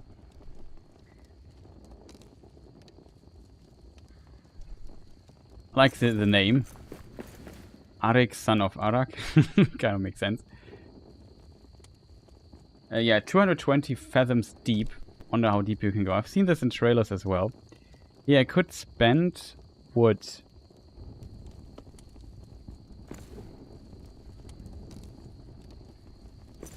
I'm not sure how much wood we now spend. I hope not too much. But you can light the stuff up. It seems also that this wood stuff randomly respawns at times here around us. So maybe this is just because it's a starting area. We don't have to worry about material here. But this is like basically heaven here. Because we can always do stuff. Can I go up there, chat? The answer is yes, I could.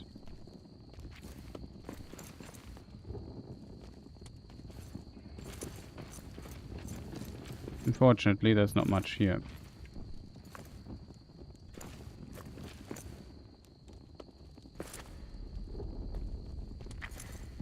So he said I should go east. Here's east. No, wait. This is north. This is east.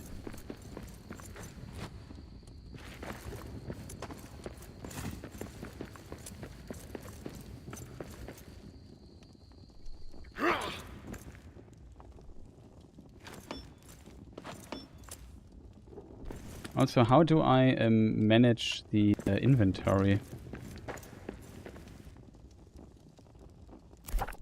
The quick slots in the inventory, I mean. I assume like this.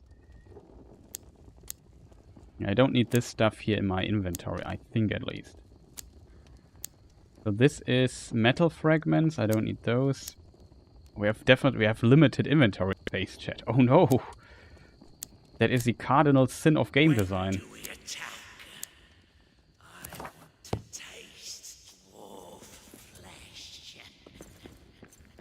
Okay, besides dwarf flesh, you can also get cold. Okay, so there's quite a bit of complexity in this.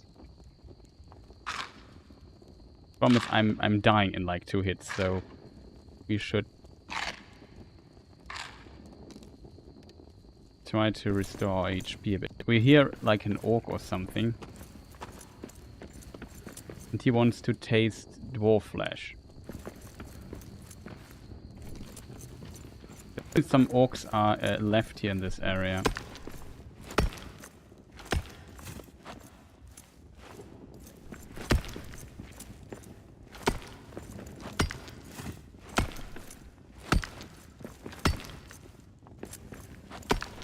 I'll try to dig a little bit up and see if this works. It seems like you can slightly control your digging direction as well. By aiming up and so on.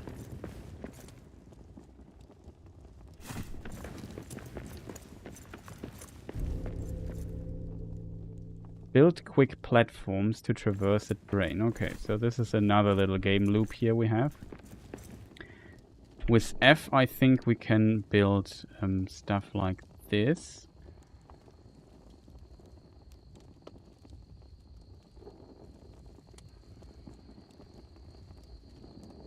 We need natural fiber, which I don't have. Rotate, change distance, exit building menu. I assume we have to build like a platform, something like this here. And then we can just climb up. I don't have... I'm not sure if I'm able to craft... we can only craft tools.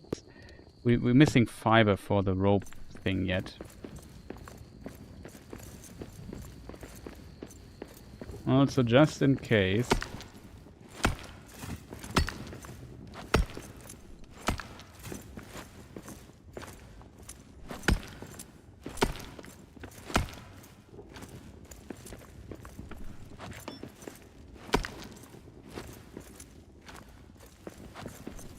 Okay, sometimes stuff remains where it is. Just in case we need to run away from something, I would love to have not to fiddle around with some stuff. So I would assume that's how you get up here. Done.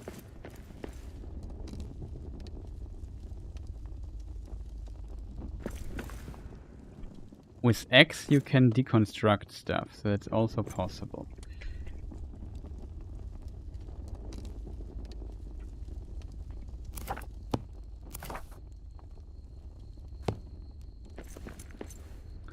The question is now, could we get up there, or is it even worth it? I assume it's not that complicated.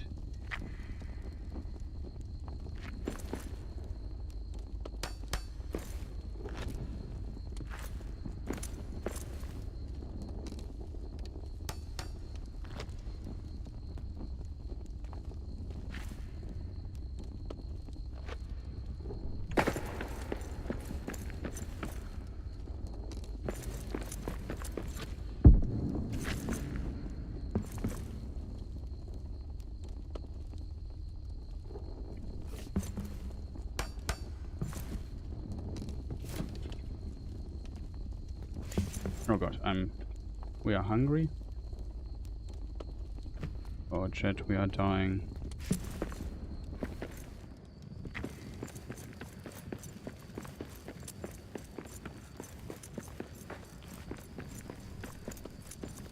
I think we are cold.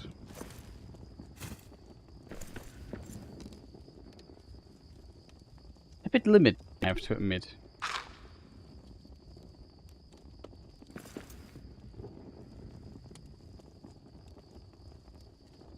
Is this just our stamina? Is this our life? What is the red bar? I thought this would be health.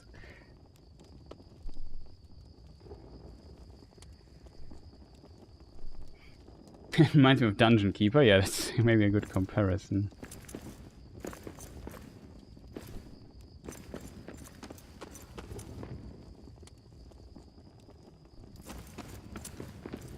Question is what... I mean, it would be strange if we won't have a health bar, right? Eric is a raven. Eric, son of Arak, is a raven of Erebor, belonging to the rookery of Lord Gimli's company. Eric's family originally hailed from Ravenhill, near Erebor, and are amongst the few ravens who can speak and understand speech of dwarves. These intelligent raven families have long helped Durin's folk. And we talked briefly about that.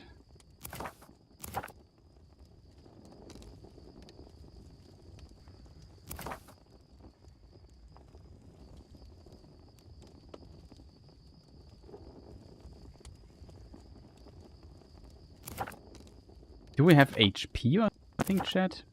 Did somebody get this? Stats. Maximum HP 100. This is health, actually. But I lost health a moment ago.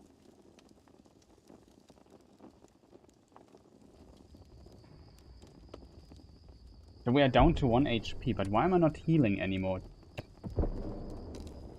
What ingredient is missing? Do you have any idea?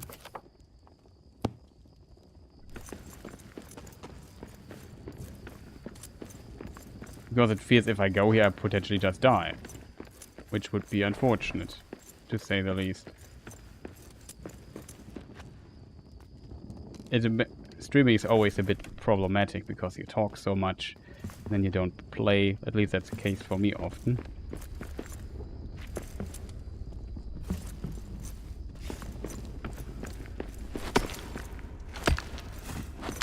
We also don't heal.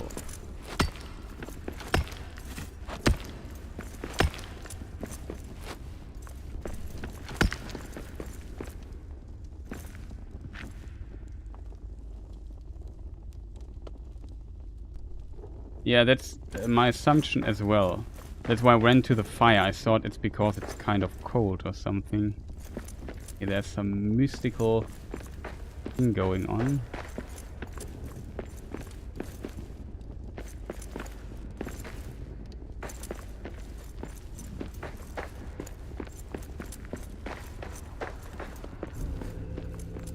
Doors of Durin.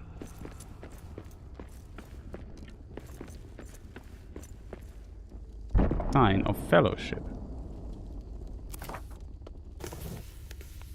The Fellowship... Oh, my torch just went out.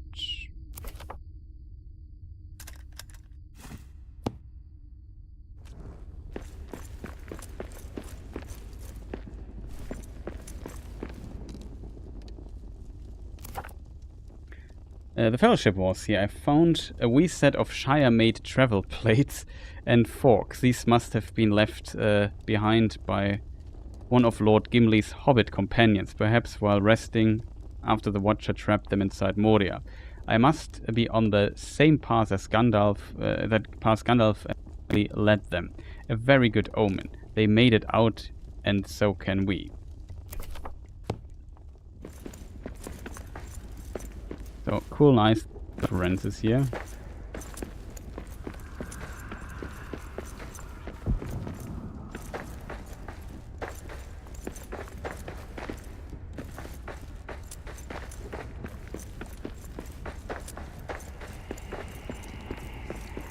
The doors of Durin.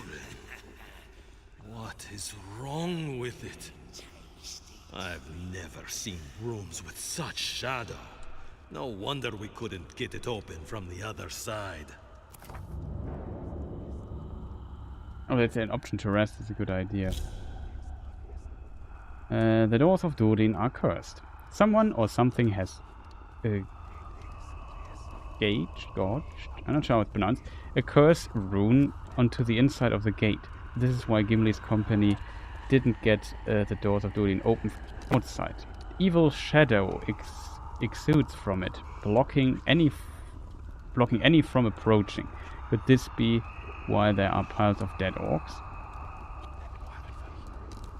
Digging, sleeping, here. Use a bed or a bedroll to recover health and cure what ails you. Sleeping will recover health, refill your stamina and remove any negative effects. However, adventuring dwarves will be hungry upon waking. War axes.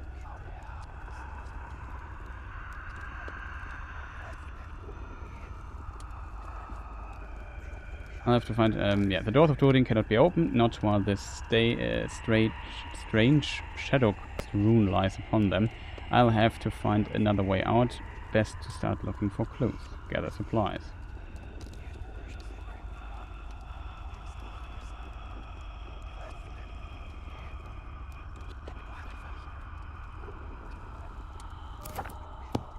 Okay.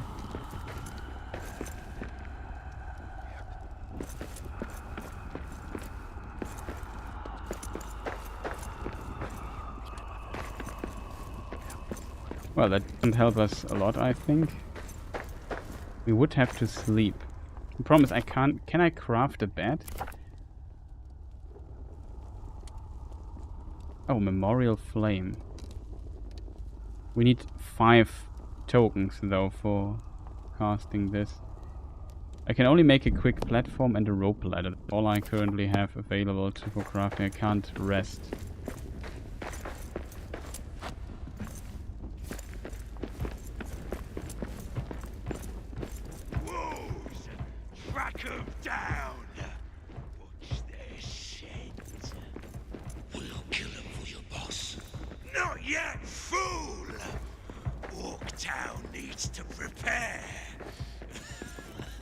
Classic orc voices. We feast on dwarf flesh. Wait for my signal.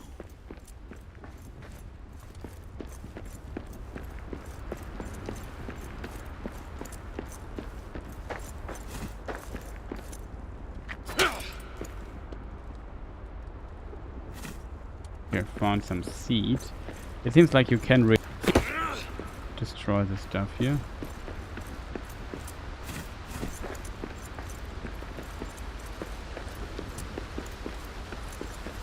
Like I have literally 1 HP. An outpost of Pauline's company.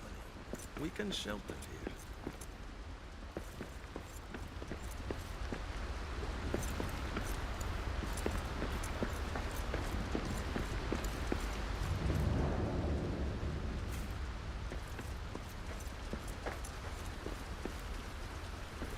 Very big rat.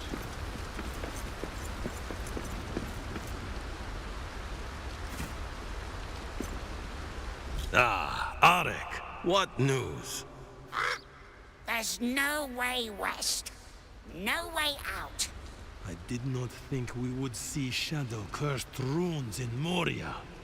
Our path, then, must go east.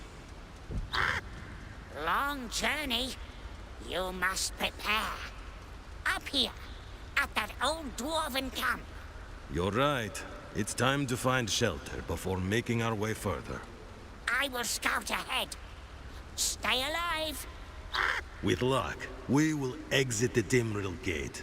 For now, we must face the long dark of Moria. An elf friend. So, what it seems like, this there, the gate where you usually have to speak friend to enter. And it's locked. With a curse. So we have to go all the way to the Dimrill Dale, that is the plain of Azanul Bizar, that's the east gate of Moria. So we have to go completely through Moria one time.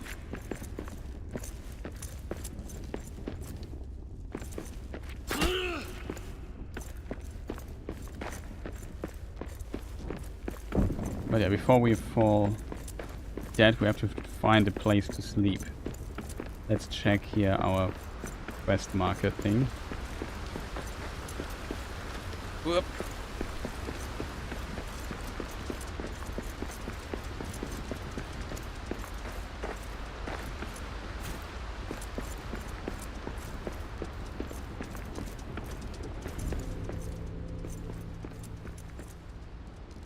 record. Yeah, so later Pauline and Ori also went to Moria. They had the expedition. That's where they also found like the notes and so on. That's why you find records of Ori here.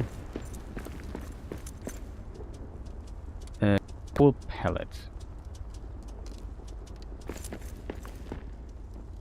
Ruined mapstone.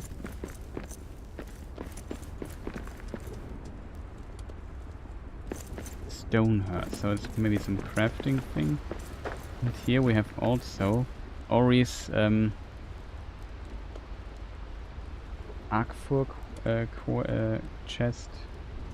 We need a key for that. Ori's rep. I found a parchment in an elvish hand. Durin's Day, 3rd Age, 2989. Pauline has sent 5 of us to establish outposts in the far corners of Moria. Here we begin our search. So the Pauline quest was before Lord of the Rings, of course, but after the Hobbit. Yeah, I assume as well you don't die before you rest. So good to know. Was kind of worried for a moment. Orcs survived. It was too much to hope that the orcs of Moria marched to war and never returned. They either survived or never left. How many orcs still plague these mountains is uncertain, but there's enough that they have an orc town. I overheard them planning to watch me. I will keep my weapons sharp and ready. Those of Durin are cursed. We got this here. Fast travel. You found a mapstone. Find or build another to fast travel between them. So that's fast travel stuff. Mapstones allow to quickly navigate the complex mazes built by your predecessors. If you know the location of at least 2 mapstones, you can quickly travel between them using the map. Goals. Need guidance? Press G to bring the Goals Compendium. The Goals Compendium will help you on your quest to take back Moria. If you are ever feeling stuck, press G for the next steps. Learning the game, rebuild a camp. Rebuild the hearse. Press B. Build menu. Bedroll, that's very important. Prepare for the long dark. Also, Eric found no other survivors and no way out. Time to make shelter, eat a meal, and forge what we'll need for the dangerous ahead of us.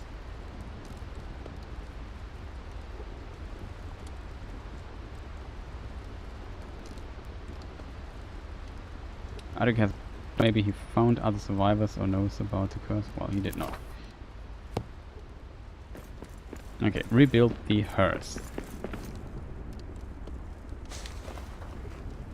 Good that we gathered the stones already.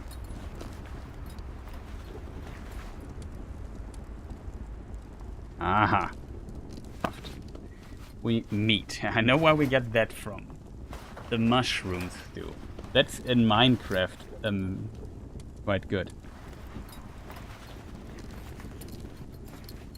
Yeah, you have to build an automated base, exactly.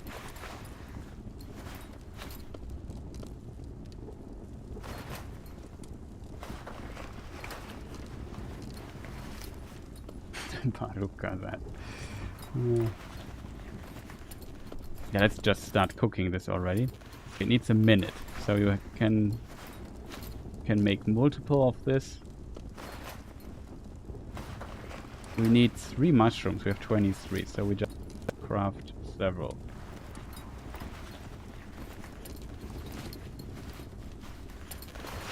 It seems like I can only craft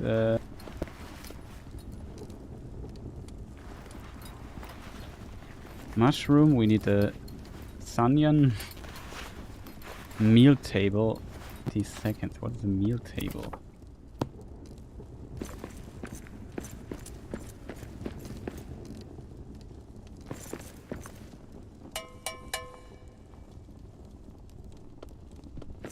Oh, that's the meal table. I'll get it now.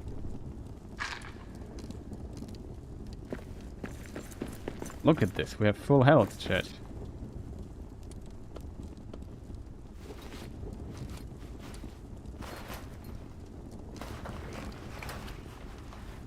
Meal table needs clearing.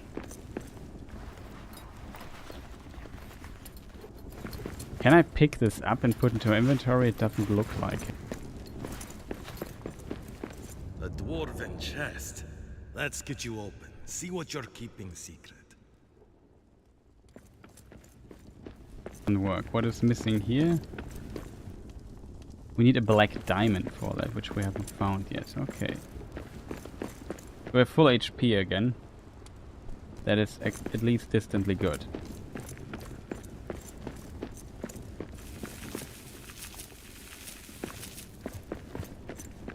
Okay. Now we are just at the beginning, sort of stuff I potentially overlooked and so on. Beach build menu. Oh, we should also build some stuff here and do the quest list here before I start searching for a diamond. Ah, now we have actually unlocked a lot of stuff. Wood and stone, essentials. Here's another meal table. So we could make a meal table.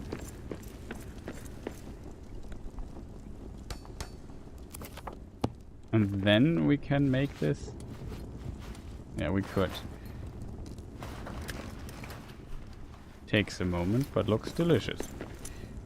B. We want to be able to sleep. A storage box would also be good.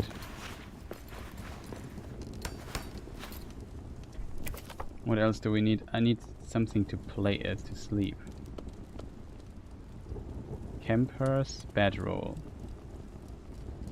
Wall torch.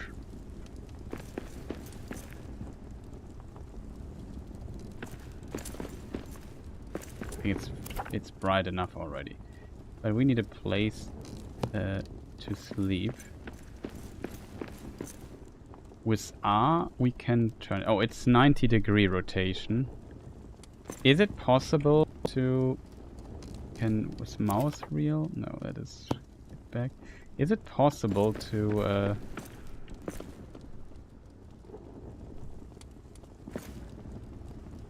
It would be a good place to sleep. Probably in the corner. Is it possible? Shift changed. Ah, we can change the height. We can change the distance. The position. I can switch the camera height. I can exit this. It seems like it's not possible to rotate something. You know what I mean? Between. Get angles in between, if that makes sense.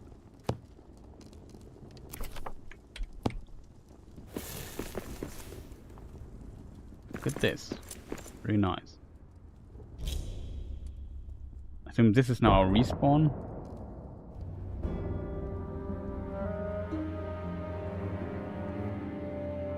Now we are hungry. Good that we have breakfast here. Nom nom nom. Well fed. Rested. Okay, pretty nice. We still have something left. Okay, we have now coal. Replace this here for the time being. Can you split stuff?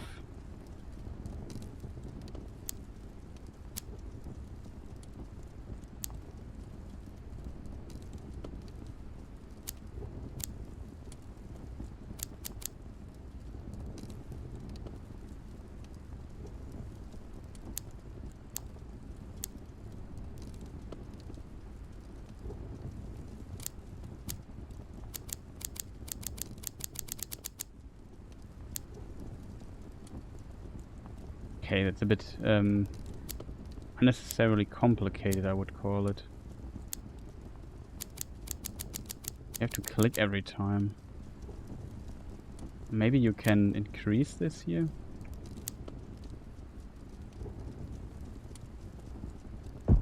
Grab one. No. Do you have an idea how this might be possible? Maybe if I hold this mouse wheel? No. No idea. In some games you have like one button to split something in half already.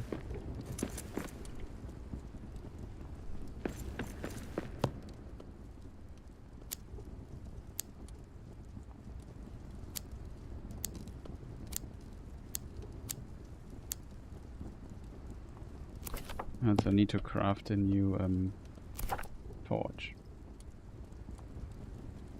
Wood flare, a small portable torch. Okay.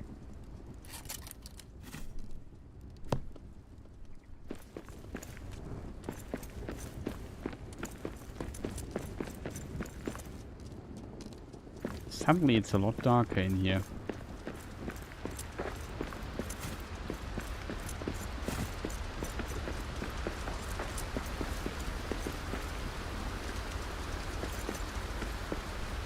Did you see this? There was something glowing over there. Check it.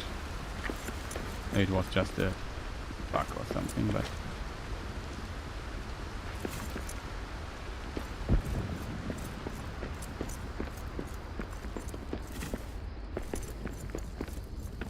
I assume it's just a bug. It's maybe the door or something.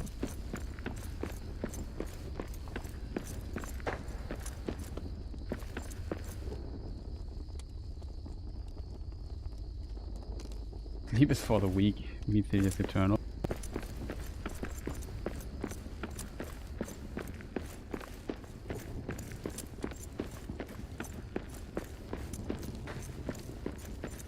There's some interesting effects like these. There's an orc or something.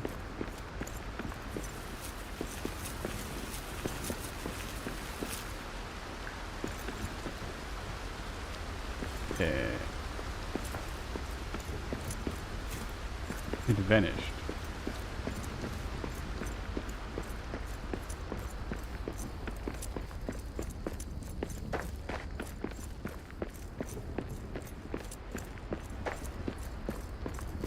Also have to make like a wall torch or something here.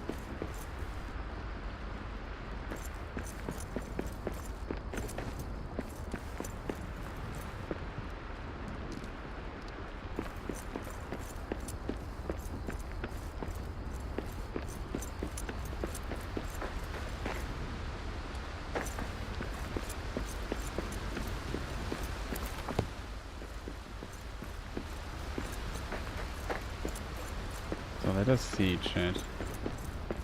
Here's our thing. Can I place...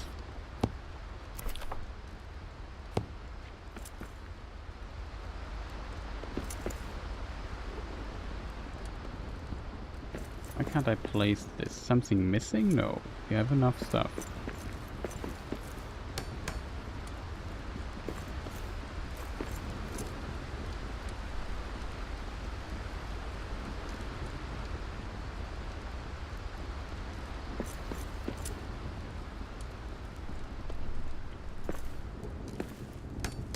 Aha, now it works. There was a distance setting that was not snapping on.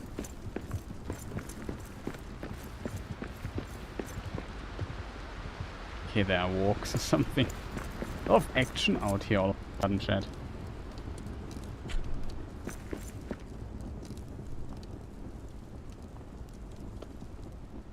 Your dungeon hardest big attacks, wrong game. I think it would also be very smart to just not keep all my food resources on me, just in case I die and I'm basically standing there with nothing. I was wrong. How does this work again? Control. We take like 5 mushrooms, or maybe something like that with us. If we die, we don't lose everything. And our next level screwed. That would be maybe smart.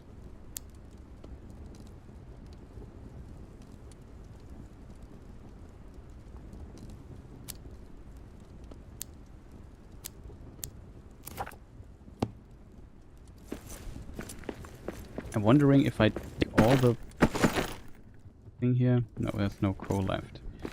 We still need this gem here. We're still relatively well fed. Here's some stuff.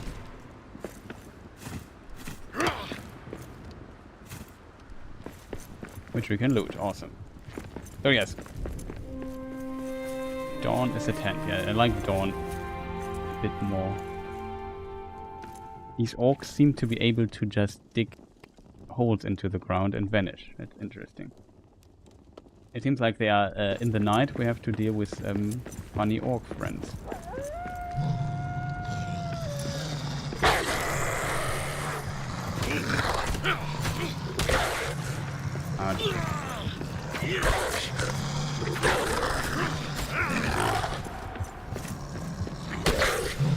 Oh, a lot of damage.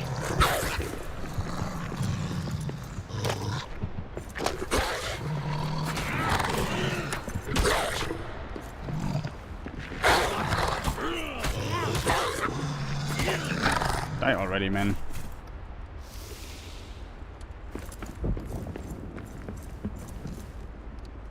Brute tank. Ironwood, Khazad steel ingot, Shanor ingot. Brute tank. Okay, so here we can get other stuff that we can repair. I didn't even see this before.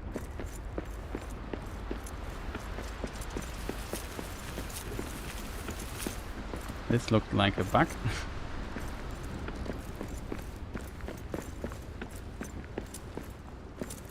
I'm very curious if it's like in Minecraft where these orcs or so spawn randomly in places, you know what I mean? So maybe you have to kind of build this here in a way that it's all light up. You don't have to worry about spawning orcs at night. Oh. Get the stuff back.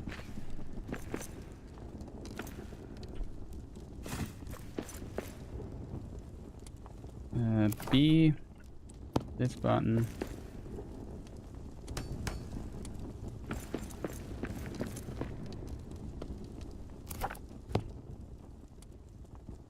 The meal table. Okay, so now we can actually... Oh, we only have 3 meat. That's unfortunate. 2 meat, we need 3.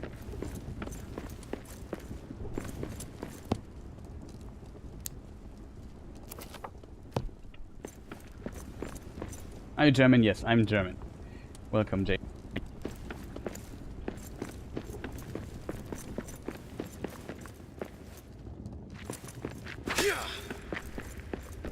I usually stream it, so...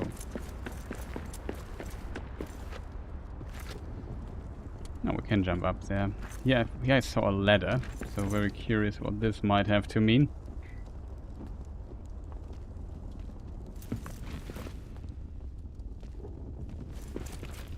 Can we do something here?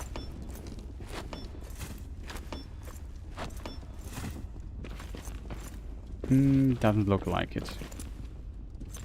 Maybe our little axe here. Doran's pain is gone, right? Let's hope it's find gone. its bones one day. I hope we won't find his bones or anything.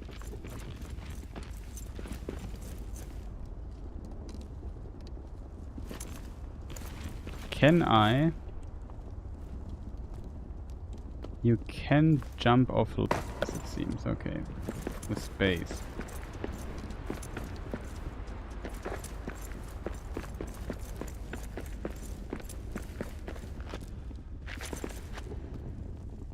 It doesn't look like something I can interact with. Ah, another friend. Speaking of another friend, I just noticed that my melee capabilities are limited. A small pack meant for short journeys. Larger packs give more inventory space. Need hide for it. Improvised axe. I'm currently not that good on health to fight another walk. It could be maybe get a little bit close. Let me just think.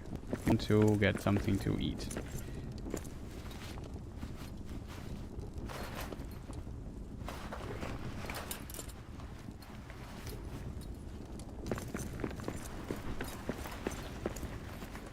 if you eat here, you get health back.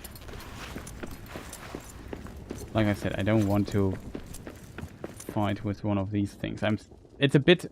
I think on controller fighting would be a bit better, because for me it's very strange to roll on control. Like, it's kind of weird, hard to describe. Maybe I should put it on, like, I don't know, this mouse button here or something. That would make it a little bit more pleasant to control. Let's hope it heals us. It does. Cool. Let's make another one, just in case, so we don't have to wait for it.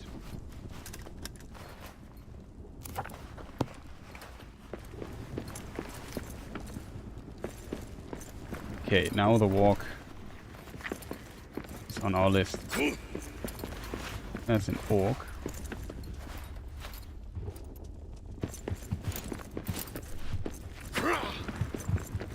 I'm used to Lord of the Fallen here in this regard.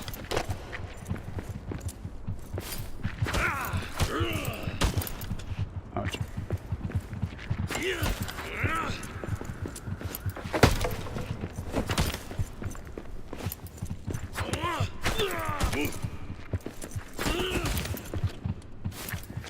Also, when I roll on space, that's not how it works.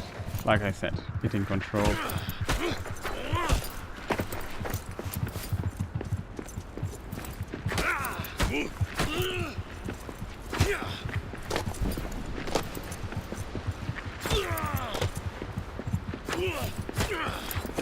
Got the first. Ouch. That was a double hit.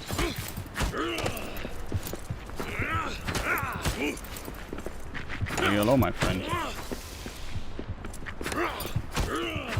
There is stun lock.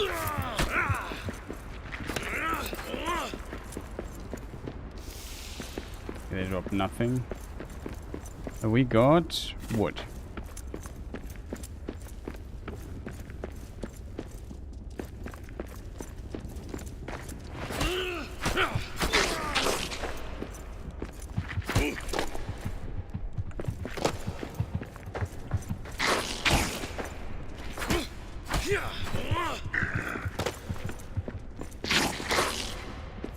Can you lock in the target like in Souls?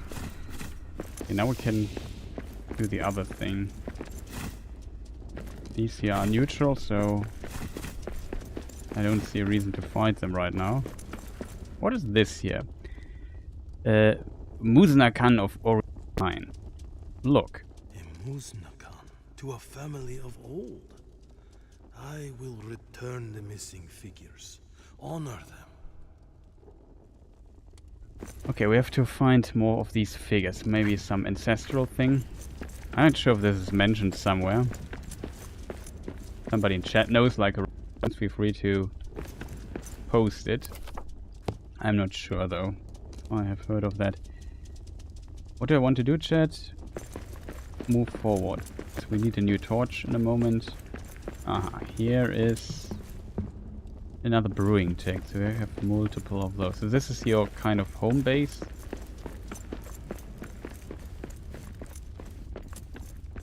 Good that we have so little HP already. I thought you would heal a little bit when you have a little bit of stuff, but you don't. You need to eat some stuff for that. Also out of step completely.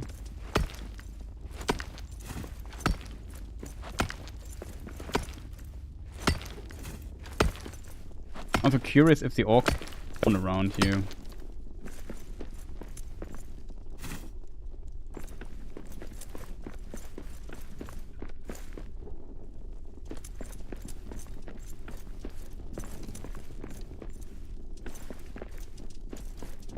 You have multiple pathways. We are supposed to go east. East would be here. This is west, actually. I'm an idiot, but let's not talk about that.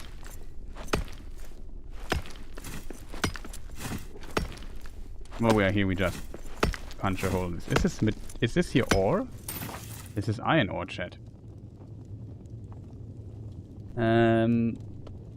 Meat. Yeah. Sunions, a large, spicy, sweet bulb that grows near spots of light in Westgate. The secret ingredient of Khazad cooking. I assume it's the dwarvish version of an onion. Creatures. Ben-Imun, of Da'imun, but the size of an evening beer pint. The Ben-Imun pigs provide pork and can be domesticated if one has suitable accommodations. Neck rats. That's good.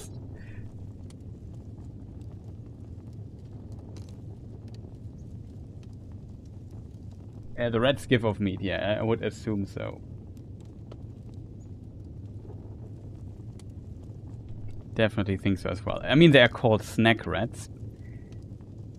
Snack rats are a common rodent, yet got his name somehow. The rats are everywhere, and they've staved off starvation for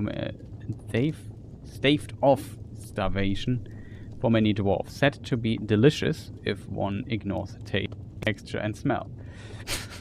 Okay. Wolves. Smaller than wargs, but quarrelsome as fell beasts. As an interesting detail here, fell beasts here is written in capital letters. Usually this in English would indicate that my torch just ran out.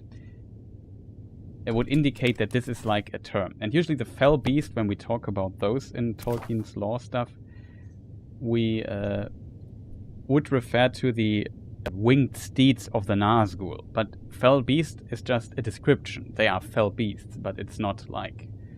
I think in Tolkien's book they're also not written in capital letters. If you just look in Lord of the Rings, let me just see. Yeah, fell beast is always not written in, like, it appears only 3 times in the book. Capital letters, at least here my version. So it's not an official name, but often it is made to an official name. So I assume they maybe go with this and mean those, but I'm not sure. So small war, but quarrelsome as fell beasts. Interesting detail.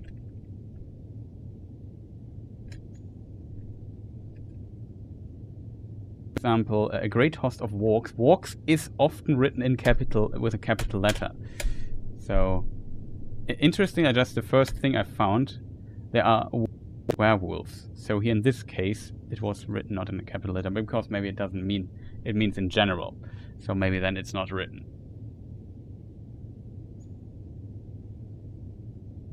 Troll fells, lots of fells.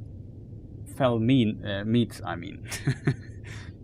Yeah, so maybe that's what they want to express. Wild Cave of Wolves. The Wild Cave Wolves have determined they own the caverns. The wolves of the surface refuse to welcome the overly territorial relatives. Resources. Hide scraps, small stripes from hide hastily collected from hunted animals or scavenged from ancient leatherworks. Locations in Moria, Westgate. Westgate was once a bustling settlement located in the inner western slopes of Khazad Dûm, near the old mines of Moria. It had started as a small guard post for the doors of Durin, but once trade flourished with the elven realm of Eregion in the Second Age, Westgate grew in size and importance. After the fall of Eregion, Westgate remained an unimportant city under the Misty Mountains, only rivaled by Darrow itself. Darrow. It's an interesting idea that because of the trade, the dwarves of Moria, of course, used the east road, of course, to trade regions and so on. So it kind of makes sense that this could have happened, though I think it's not really referenced. But here we have now the iron. Abundant ore used for steel making, stone alone but stronger, still mixed into one of the many varieties of steel found throughout Moria. By the way, chat, is it okay if I read everything, or shall I skip through stuff like this? I'm not sure how your stance on this is. I often have the tendency to read everything.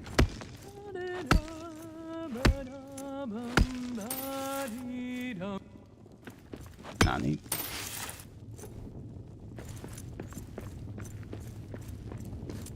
We just heard somebody singing.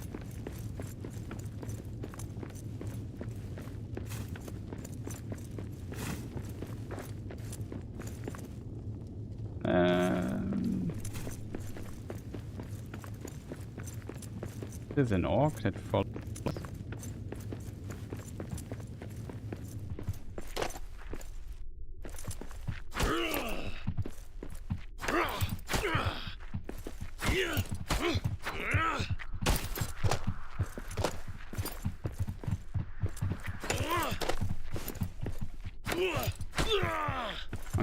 So we are too low to fight this many dudes and this. So it seems like they actually respawn.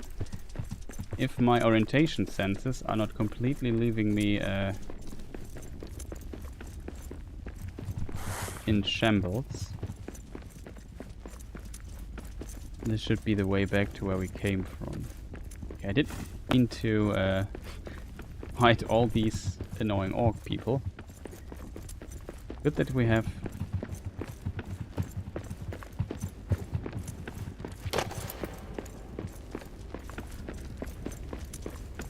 those rats look delicious. I mean, they're called snack rats, so that's kind of their purpose. I don't want to fight 10 orcs though. The orc spawning mechanic I find a bit annoying. I'm a huge fan of.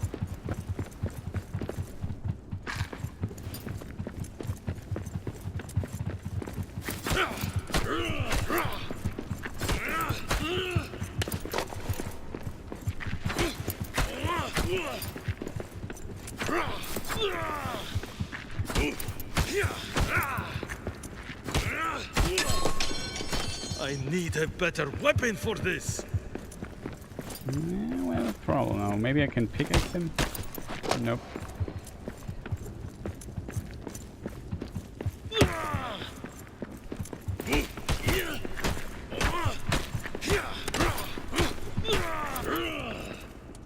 Just brute force it. It's very unfortunate if you're in a fight and then have to think, oh, I need to craft a new axe. We need a sword or something like that, chat.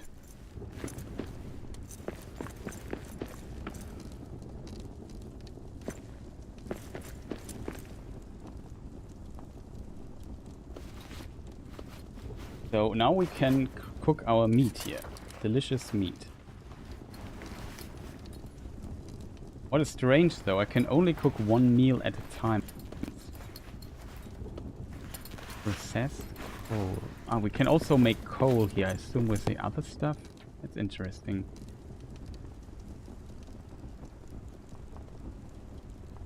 What's all our stuff? We have how many mushrooms do we have left? None. But we have now iron. That's actually good. Not sure what we can craft out of the iron ore though. Tools, that's all recipe list here. Find, forge. Ah, Ori's key, you can forge it. We need iron ingots for that. I didn't know that.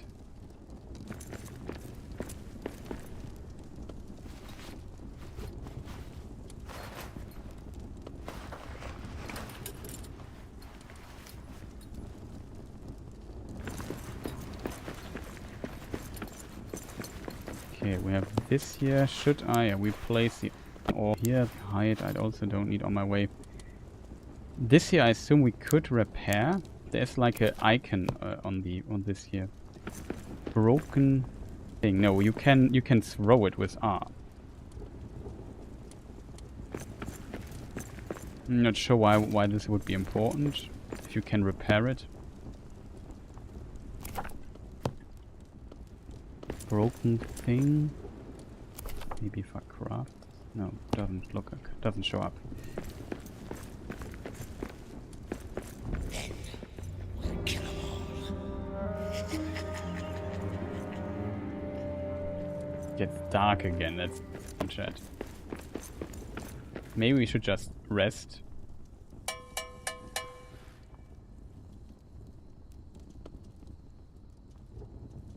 I hope it becomes light soon again, like daylight. Oh, here's our thing. Let's taste our meat. Roast meat. Cook a meal to recover health. Tutorial complete. Cool. What is our current stuff?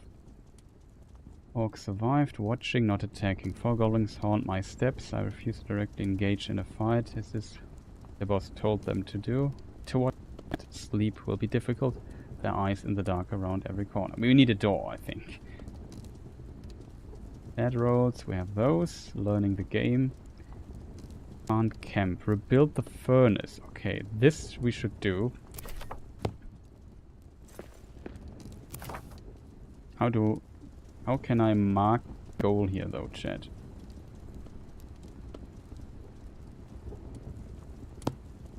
Nah, here it now shows up.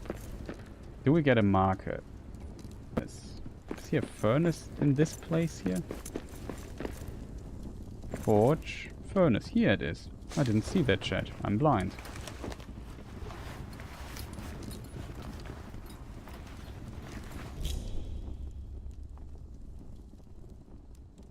Also, sound and stuff is okay if something is too loud, which could be the case. We just try something here with the in-game sound. Let's make everything less loud, make this louder. Just put everything, like the music can be down a bit, sound effects, UI effects don't be that loud.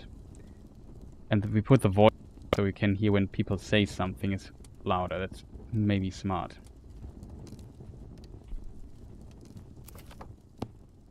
Okay, we have a furnace. Here we have our iron ingots. We can now make an iron ingot.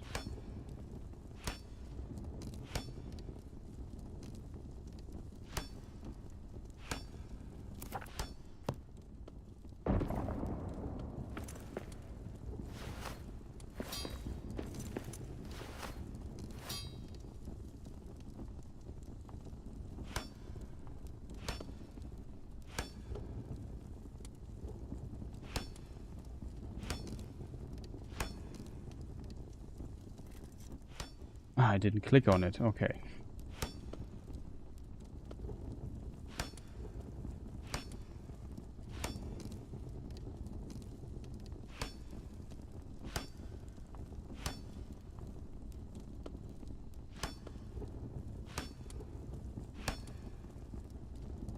Also, chat, shall I read still all the stuff, the text to you, or do you want to read it yourself or something?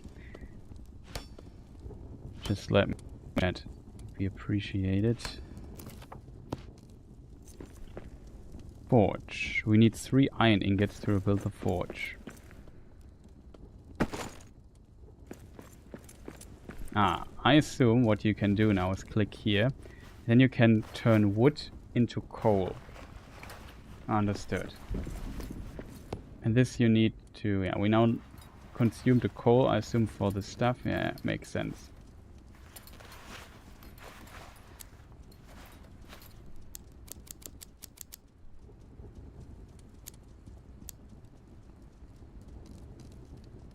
What we need though, chat, is... we have enough wood, I would say. Metal scrap we have quite a bit. Well, we need, of course, more iron, or we need mushroom. I still need to figure out what to do with... There's no button for inventory, though. That annoys me, I have to admit.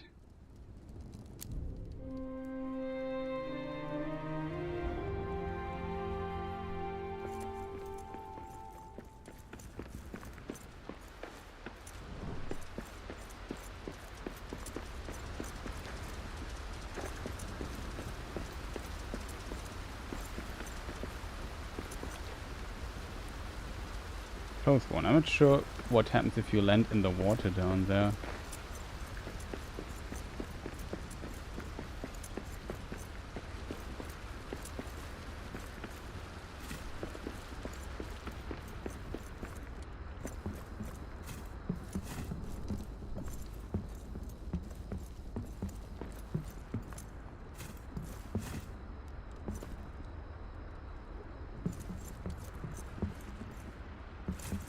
More close grabs. Metal fragments and stuff. It seems with the axe you can also destroy stuff.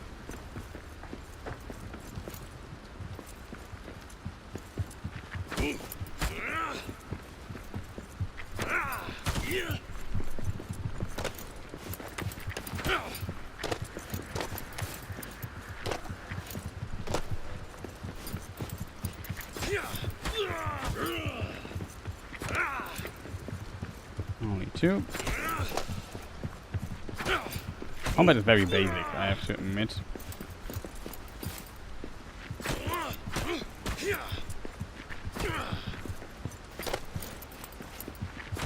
It's a lot of kiting.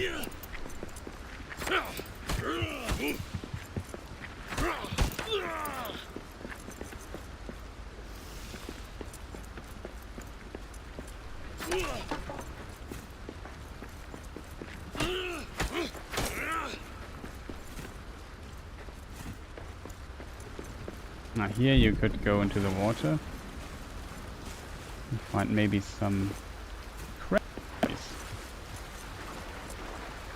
I hope because it's kind of rocky and moist here that we find some mushrooms.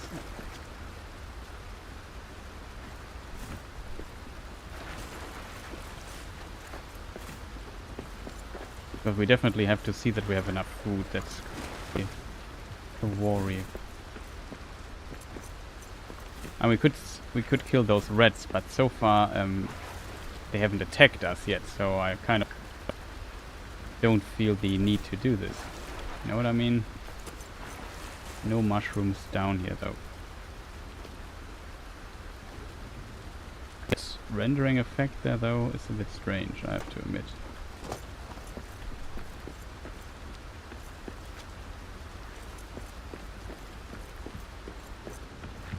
Who are you?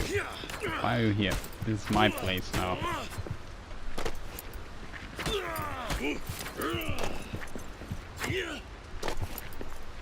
You get iframes, I think.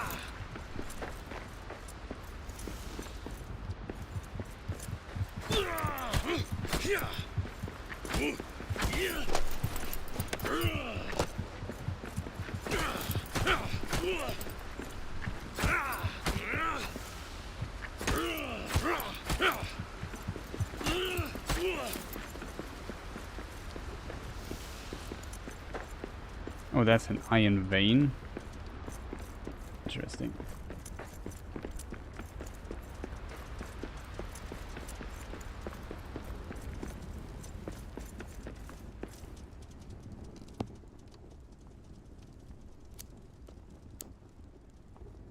Quick move is this, right?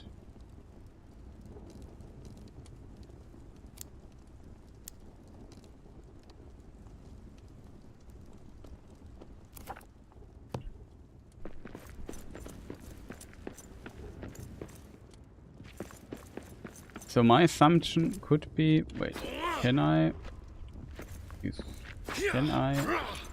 pickaxe this here? You can actually.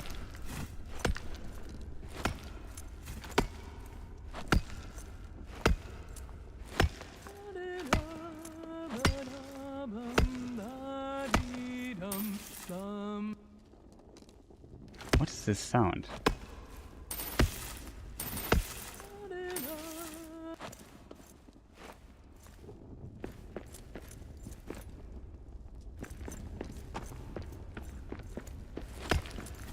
First I thought there would be somebody, but maybe it's just a sound for, like, I don't know, the mining buff. But this means we have now... What is this other thing we have, chat? Cranberries. A tart berry that sweetly kisses the bludgeons of mouse. Often found in shallow water. Kisses, then bludgeons the mouse. Okay, yeah, that's what is written there. What is this here? Citron, pale yellow quartz gemstone.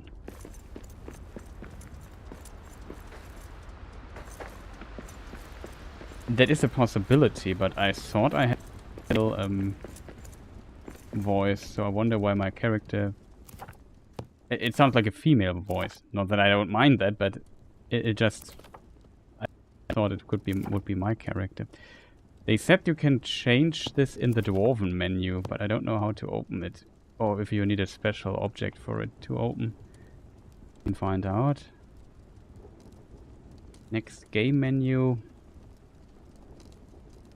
Inventory, emotes.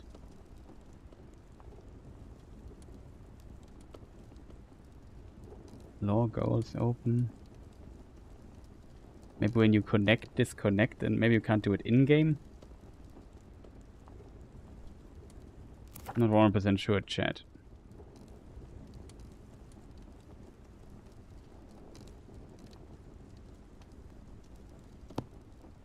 Also not sure how the saving and stuff works in this game.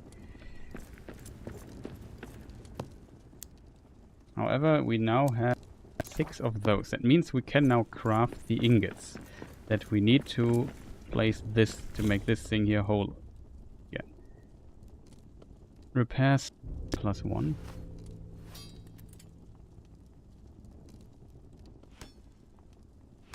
The question is, do I have to stay here for this to work? It's now 20 seconds. No, I don't have to stay here for it to work.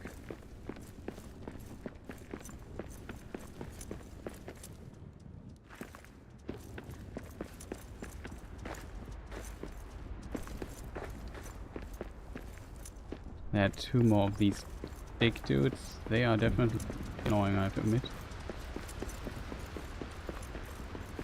Okay, nothing is here.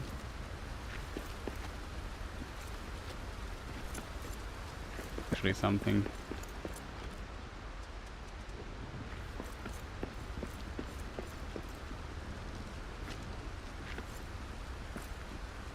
Feathers. Nice.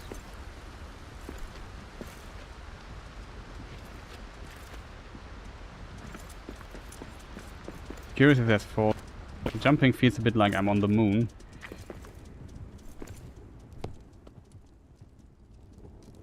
Cast offs from birds of the cave.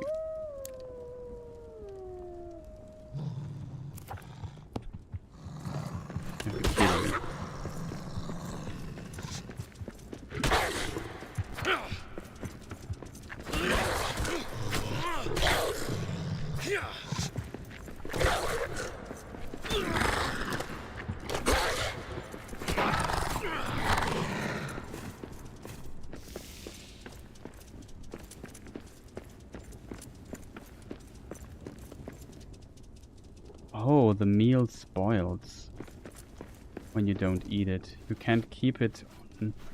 You can't keep it kind of stacked.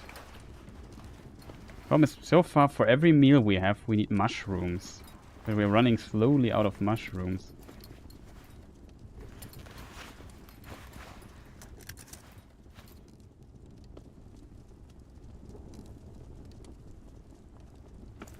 Good to know. I didn't know that. Means better to find it out now than later.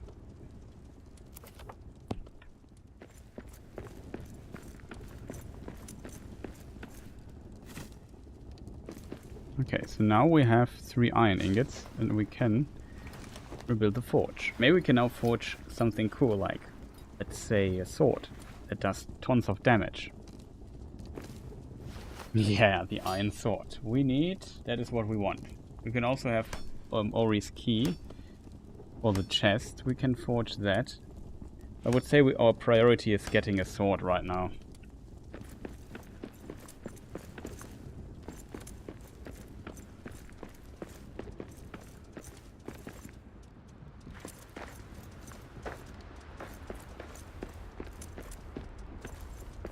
There are these dudes again.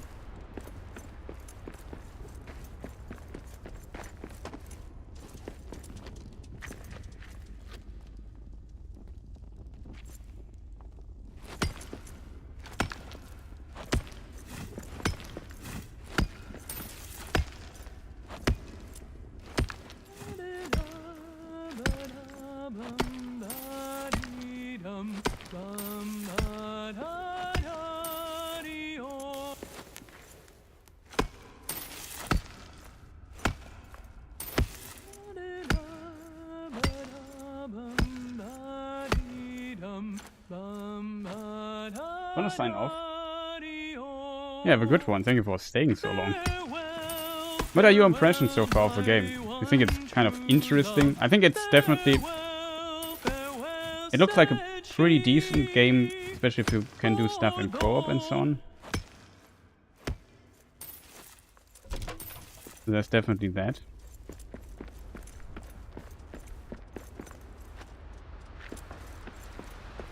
I love this, especially the singing. I'm just surprised at my about the singing qualities of my dwarf. I have to look into the voice again. Okay, so we have something to eat here. That should bring us back up to full life.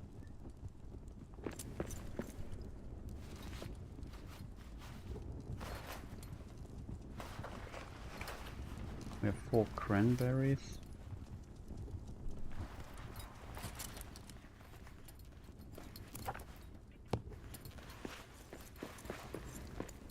We are Wario again. You orc filth! I will tear you down! Under siege.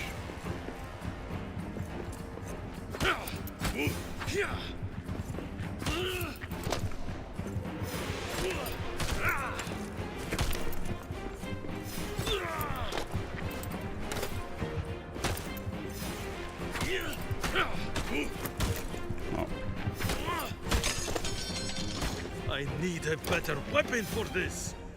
Wait a moment, please. I need to craft an improvised axe really fast. 5 is a button.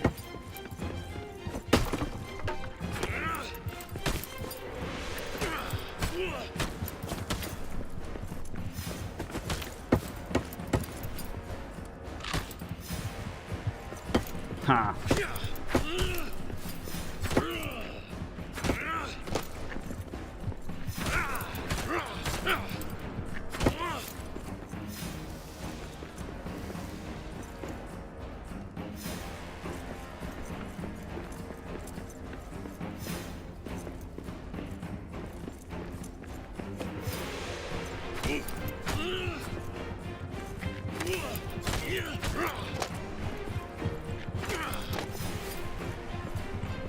Should have put in the forge first. I didn't expect that we get here like 5 million people attacking us.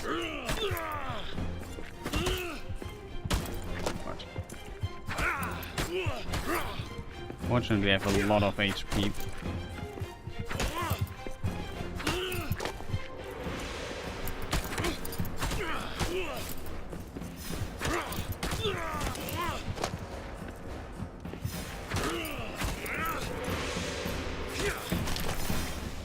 Hey, that was my favorite light thing.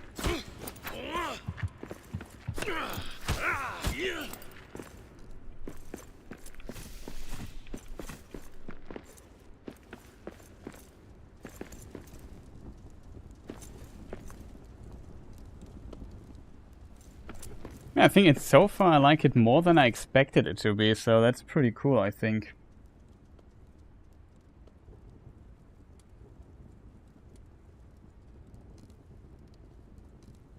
It looks nice, but I never gave not good enough.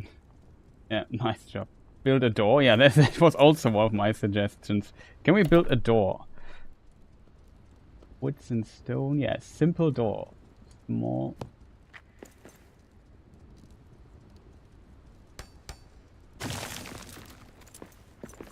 Okay. What just happened, chat? I'm sad now. Before we build a door, though, do I have to repair something here? Doesn't look like it. We need iron ingots. We need 3. We need more fuel. No, we don't. So I need 4 iron ingots for the key. Let's see what Ori has in store for us here in this particular chest here.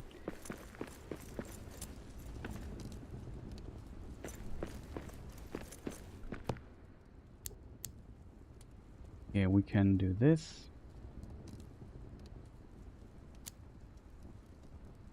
Not sure what I'm supposed to do with these axes, though. I mean, you can store them as well. Maybe you can reuse them or something? I have no idea.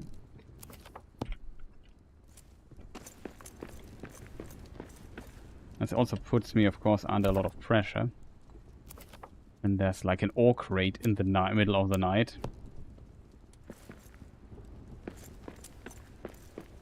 Oh, I also need a torch. Craft. Maybe I should actually craft a second axe, just in case. It seems like they break very fast. Iron hammer. Common used tool to rebuild statues and restore damaged buildings. Oh, that is cool. We need also 2 iron ingots for that, so we need more iron. Currently it's like iron mining. Very high on our priority list. However, what is even higher on our priority list is building a freaking sword.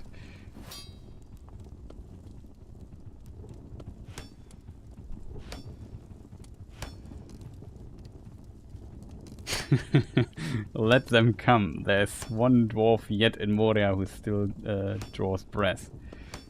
Exactly. Did I click on craft? Doesn't look like it.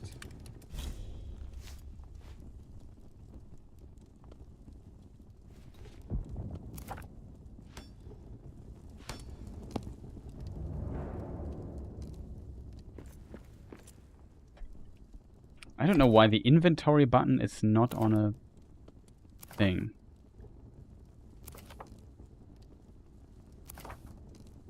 Where's the inventory? Here it is. Yeah, I have a sword, chat. Here it is.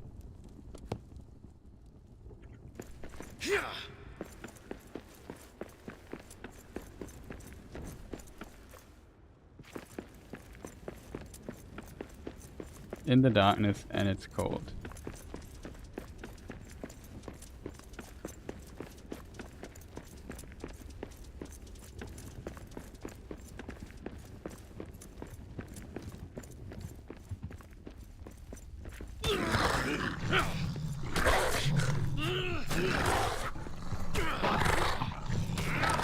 Does a bit more damage and hits especially faster.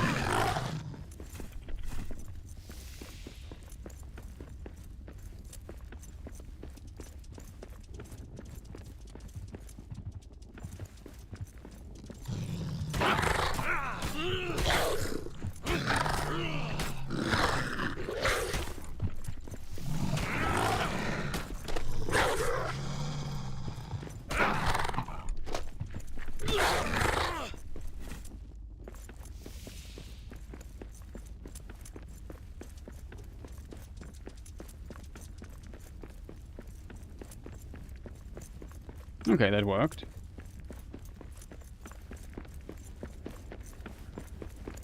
I should heal though.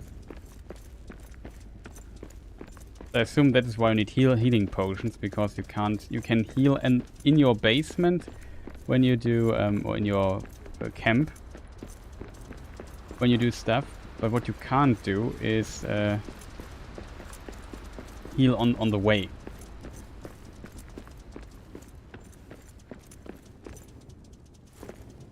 So if I now would want to heal and stuff, I would need to eat something. But now we can start cooking here.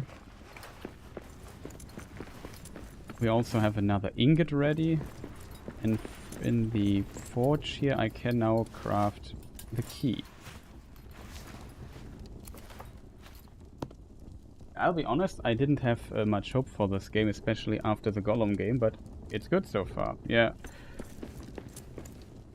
The Golem game was kind of special, I have to admit. So maybe I think what could also be kind of good for this game is that we might expect, like this is a smaller studio that develops this year, we might expect something smaller here and maybe our expectations aren't as high, if that makes sense. So this could also benefit the game quite a bit. Just eat here. Let's see what's in this chest here, though. Open Ori's chest. Search the west gate. New goal.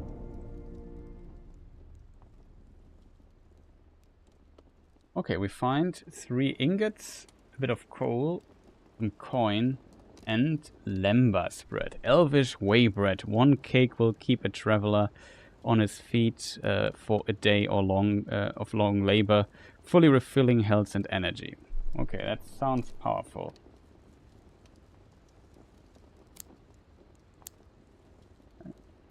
Let's keep these 2 things for the time being in the chest, because this here is getting full, it seems.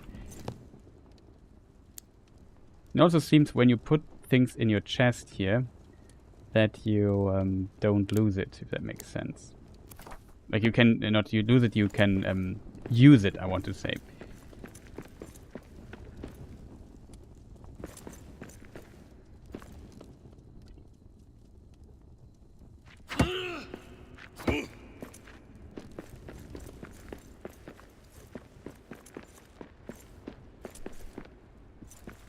The only annoying part is that it's so dark all the time.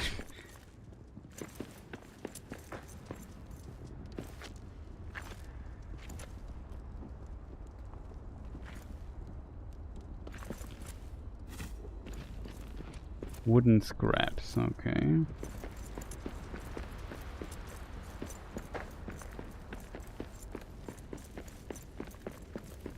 And the respawning enemies, that's definitely a little mechanic. You can pickaxe your rumble in the main camp.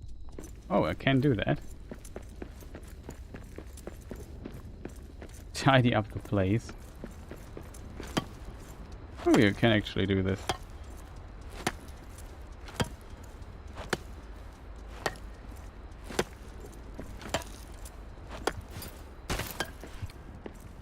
Dude, I'm busy pickaxing here, my friend. Draw a number, man.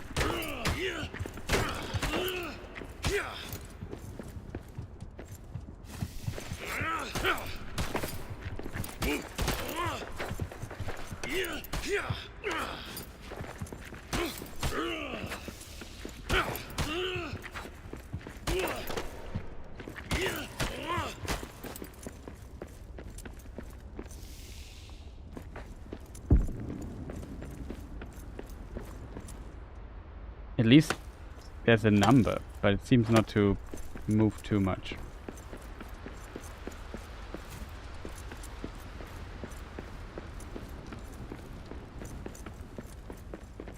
Also, what was strange though is... Oh yeah, you are right, this here I can definitely remove. I thought it was decoration. Okay, now dawn is a tent. I like the dawn. Yeah, so cast down these walls. It seems like you can actually. But last time I tried building like a door or something, or a stone wall or whatever.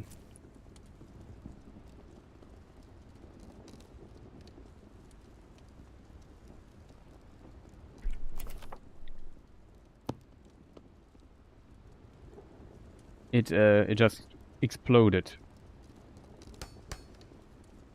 Now it works. Last time it exploded for whatever reason. Maybe I didn't place it right. I got the material back, it seems. You can still enter it though. So maybe to make this actually work, I have to get rid of this here.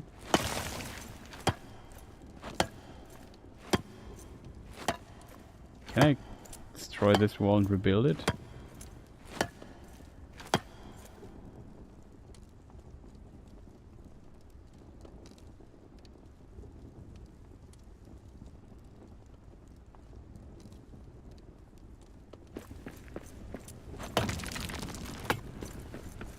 Oops.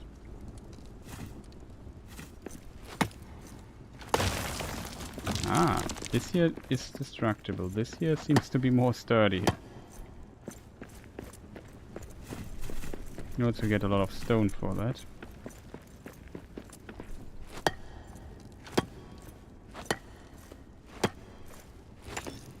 No.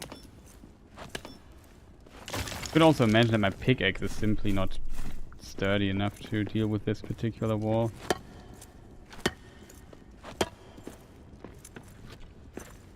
We have at least, you have to jump here.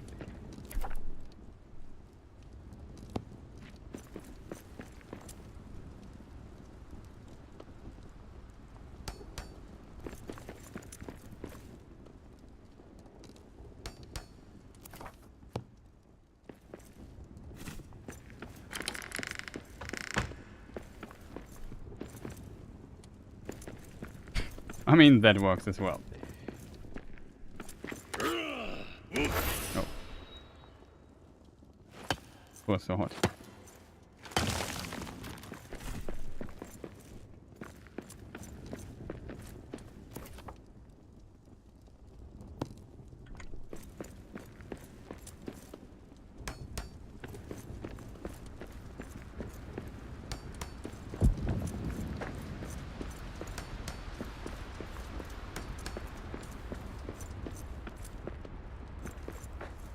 What is this line here? Is this my base building thing?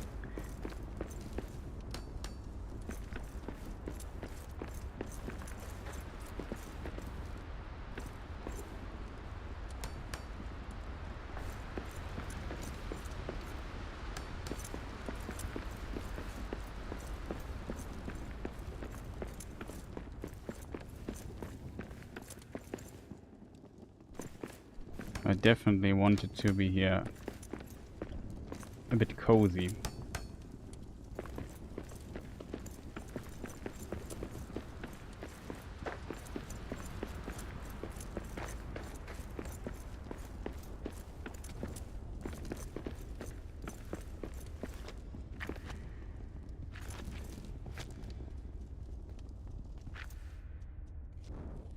Let me see.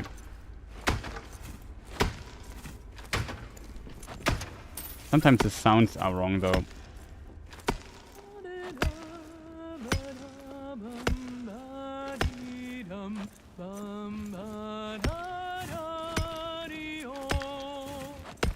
Is there more material here? Farewell, my one true love. Still wondering why my dwarf is singing with a female voice. I could swear I used a male voice.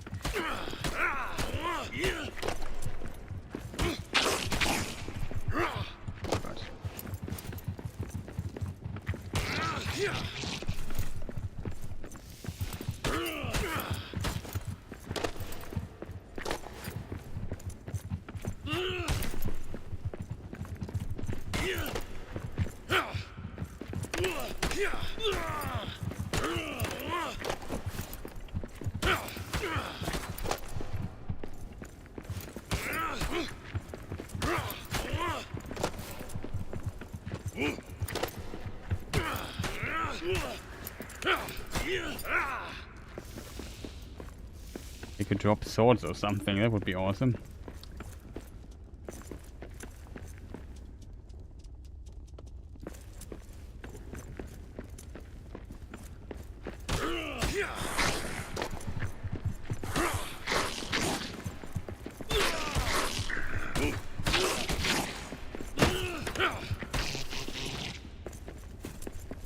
Okay. Got at least a bunch of meat. He has some more. He has even more furnace stuff going on. That's good. I'm not sure if the idea of this is like, can I just place light here and then the stuff here stops spawning? This is like in Minecraft where you always want to have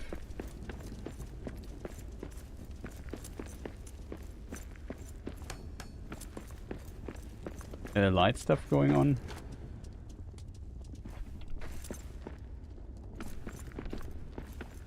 We have to find more ore and stuff that so we can get some stuff done. Where did I walk last time?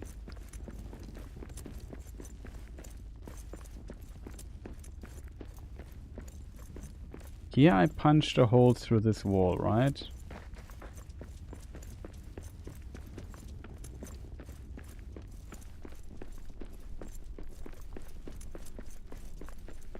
Search area, it says. Durin's Highway, here we went.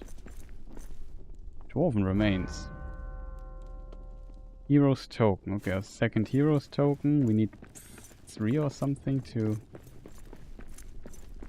do something with it. I also need to craft a new pickaxe soon. Let's do it now.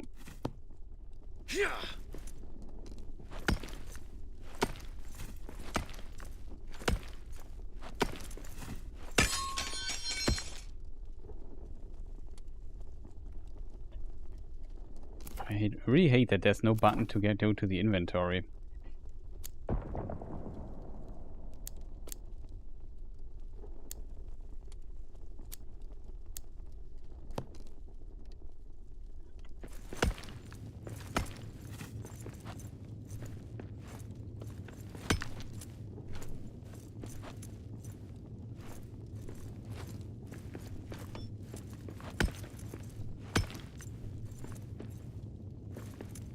Search the area. We have some mushrooms, which is good. It's definitely a thing I was looking for.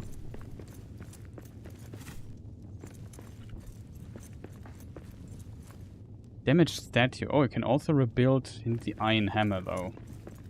So I assume you slowly can rebuild stuff here. And then you get potential stuff for it.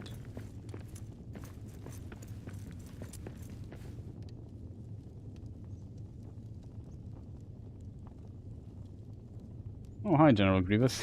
Nice to see General Grievous here as well.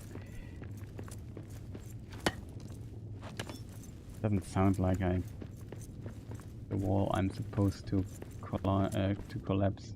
Scattered remains. Oh, that was dwarvish remains.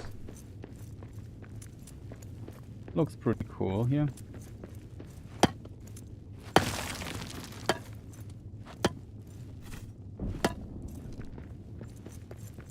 Doesn't look like I can get through that.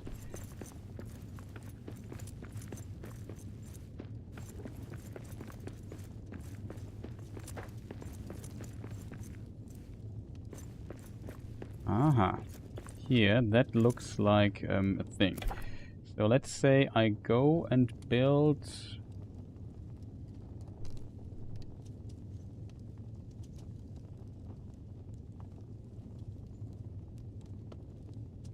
We can also build furnaces, repair smithy. Yeah, that's maybe helpful. Table, that's not good.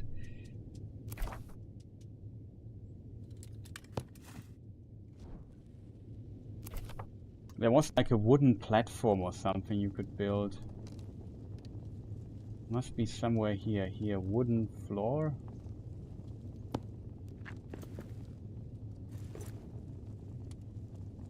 Was it a wooden floor? What was the thing we built last time? Was like tile? No, that's wrong. Oh yeah, a quick platform was what I wanted to build. Let's say I build it like this. And then we can use our pickaxe to get to this juicy ore here.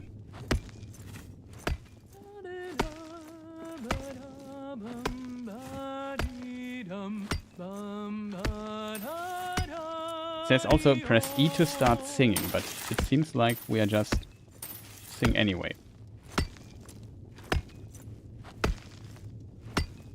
I also wonder what the blue bar is. Like the one is our stamina.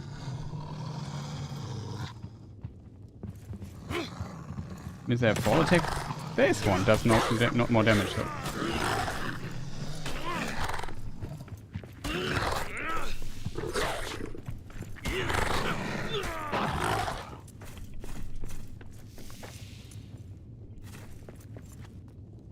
Okay, so now I hope I can...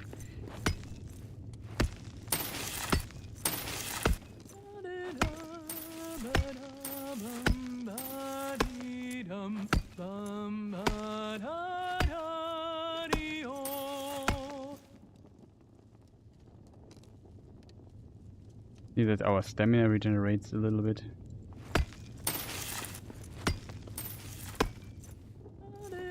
We are tired. Uh-oh. And we are overburdened. Okay, that can happen actually. Okay, you can only stack 30, so we could leave our axe here. I would say the iron ore is the most important. Well, that was definitely useful to get here.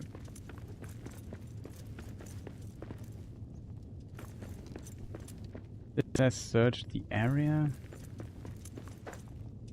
I want to go back to my home place now.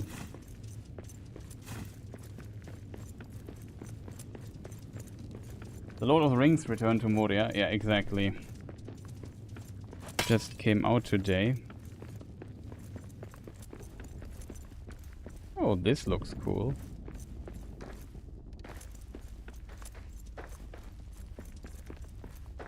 A bit low on health, though.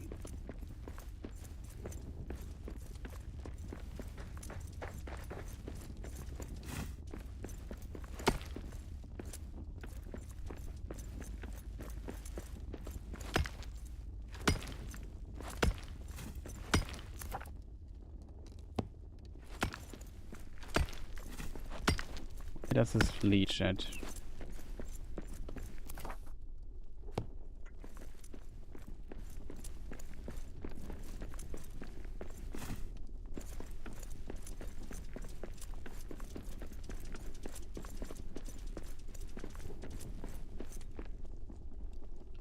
I assume because we are tired, our stamina is not fully regenerating anymore. That's a bit unfortunate.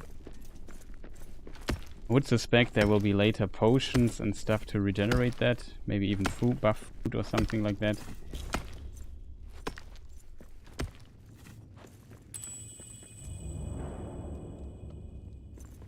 Find X fragment.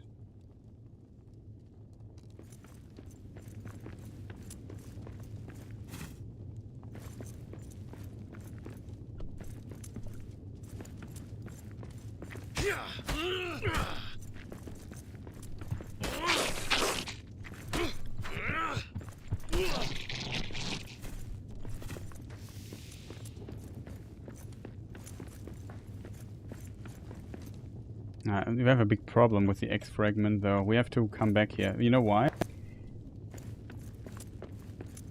I can't. My inventory is full. I can't pick up anything. Oh, our torch is fucked.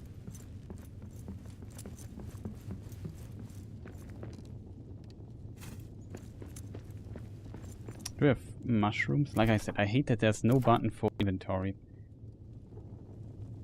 Oh, we have mushrooms here. I could eat 2 of those in case.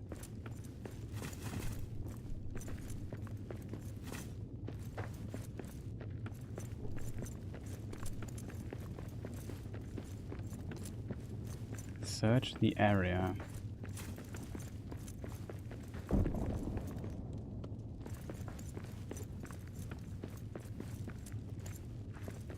Can't enter this building. I would assume, like, I don't know, here maybe? Durin's X fragment. I can't pick it up. Oh, I can pick it up. It's not in my inventory? Wait. How does this work?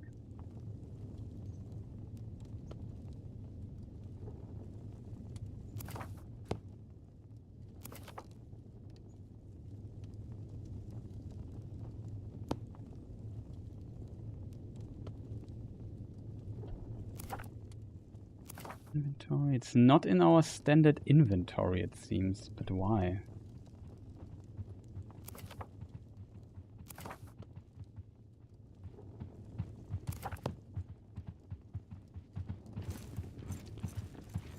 I hear something walking. That kind of worries me.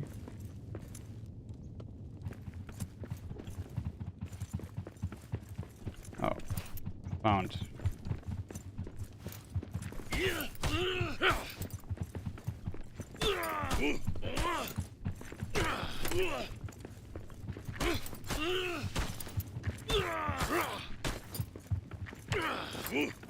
Seems like punching does not cost stamina though. Maybe generous iframes.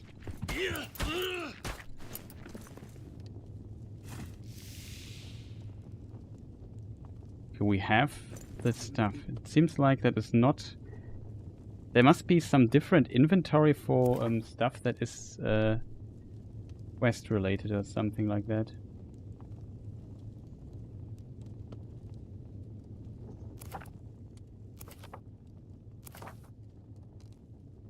Here, like a different inventory or something? Because this inventory is full. I can't have... No, here's Ori's thing. Did we throw out something else? But where then is Duri's... the X fragment that we found? Very weird.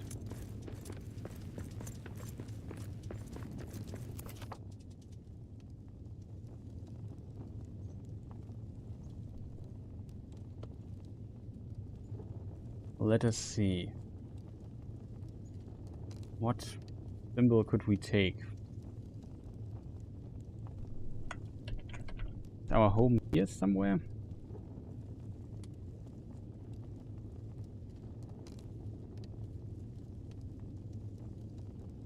Oh, it places here where we are, I understand.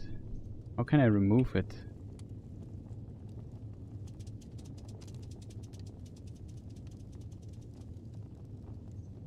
Delete. Okay. Got it now. I thought you can click on the map. You can't. It places it where you are currently standing. Here we came from, chat. I assume it's already dark, so...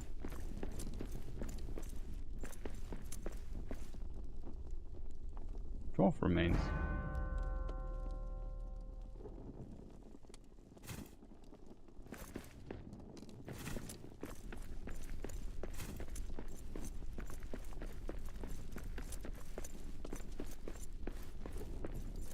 Do you think these guys just let me run here past really quick without annoying me? Looks like it.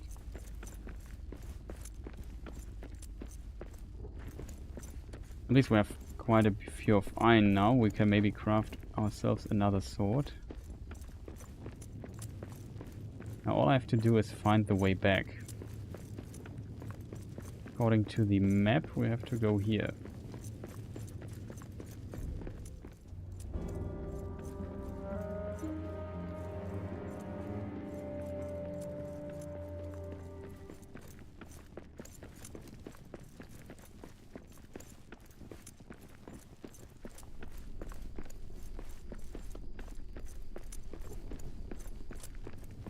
Is this where we came from?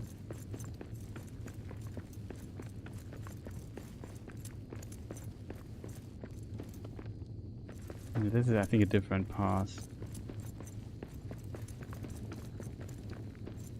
Uh-oh, we are starving.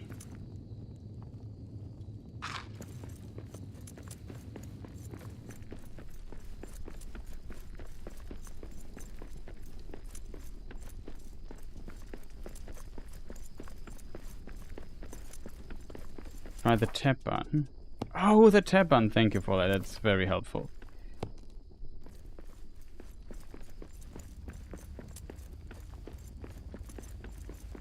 So there is a button for the inventory.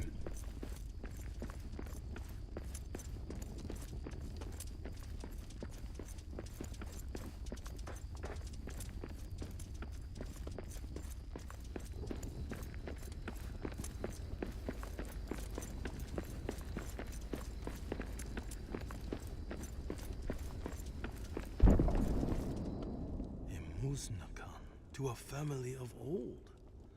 I will return the missing figures. Honor them. This Muznagan belongs to Ori's line. Much of his family history has been lost on to time, but this proof they had settled by the West Gate as early as Second Age. His family's carvings must be nearby. I should return them to their place of honor. We have some of them. I'm not sure if we can place them already. Maybe you have to only if you have all 5 of them. We have 2 currently.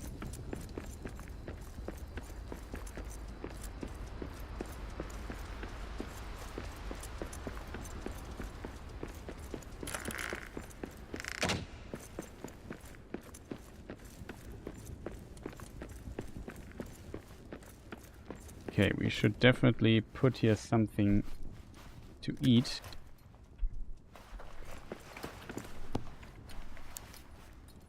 Now we have also quite a bit of mushroom stuff again, which is good. So we don't have to starve. This here we have now 3 of in total. I'm not sure if we need more than 3. Meat 2 of those. The question is, shouldn't be the this Durin's X fragment also be in this list here?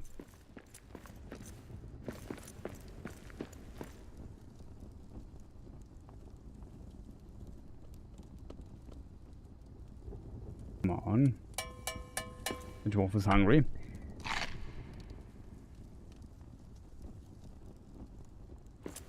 Okay. Needs to have full HP again.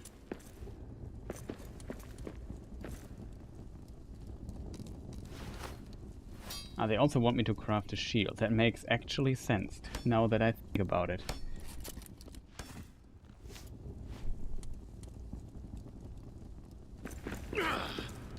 Okay, right click is block. That makes things actually... You even have a shield bash, that's cool.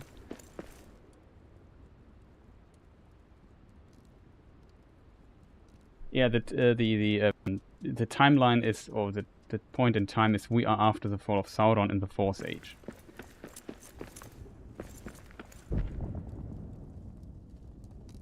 Nazum Unut, Rubblehead.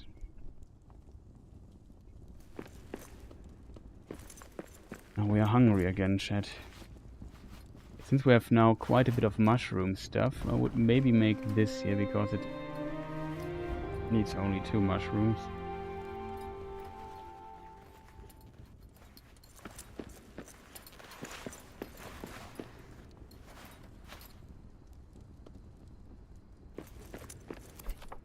Let us see. Crafting essentials, meat table, camp, earth, wood chest is maybe something I would like to see more of.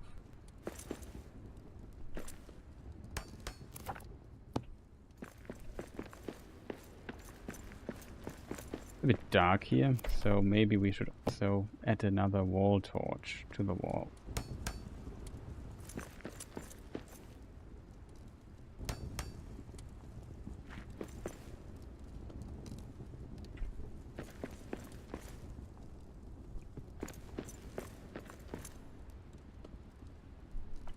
Now I'm a bit worried though about this other stuff. Search this area of the Westgate. Or research suggested a fragment of Durin's X should be inside an official building as both a symbol of Durin's strength and help ward against evil. I need to search this area for Durin's pickaxe. We found this. The problem is I don't have it in my inventory. That's the thing that worries me a bit. You want nothing more than to see Moria from the inside? No, I only want to get out. The Dimril Gate is leaks east of here. It's time to seek for Durin's highway, the straightest way. Nakbur Baglur B. But what happened to everyone from camp? Answers will be revealed once we escape the mountains. Gather supplies. We got this here. Durin's X. First X fragment. The Westgate fragment of Durin's X is found. The piece looks to be the handle of the X. Can't quite tell what all of the materials are. Some runes are visible, but time has left its mark and they no longer read clear. It is ancient though, and the power it exudes is immense. I wonder why it was broken off from the whole. Still have a feeling we are going to need this weapon. Ori's journal. I found another parchment in Ori's Elvish handwriting. March 22nd, 3rd Age, 2993. We've not yet been able to find any fragment of Durin's X in Westgate, though it is said to be placed here. It has been an age since a dwarf last walked these halls, and we search with only a glint of hope that the fragment remain where the tomes of old claim. Ori. Last night they finally attacked our small encampment. It was not the size of the orc hordes of legend when waves of Rakas relentlessly broke against dwarven defenses. Yet now vigilance is needed along with repairs to the wall. Jump, Durin's X, shields, swords.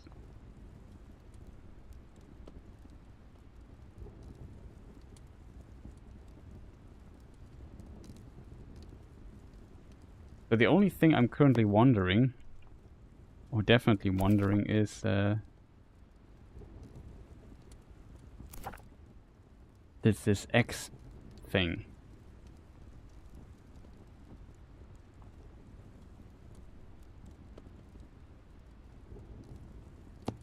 Don't we have a scout's pack? Oh, speaking of, I should eat my food here.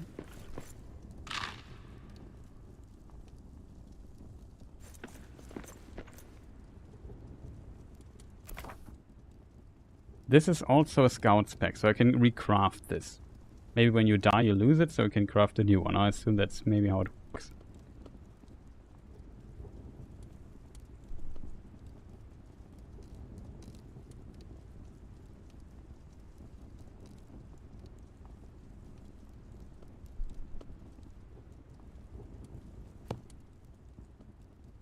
Okay, so we did quite a few things. Already pretty late, I have to admit. So maybe you think that's a good point to stop for today, chat? Probably it is. Even though I would like to play a bit more, don't get me wrong. So far, it's definitely above my expectations, I have to admit. I had the bad feeling it would run absolutely terrible and full of bugs. And there might be some bugs definitely in this game. Like sometimes it seems like sound files are not played correctly and so on.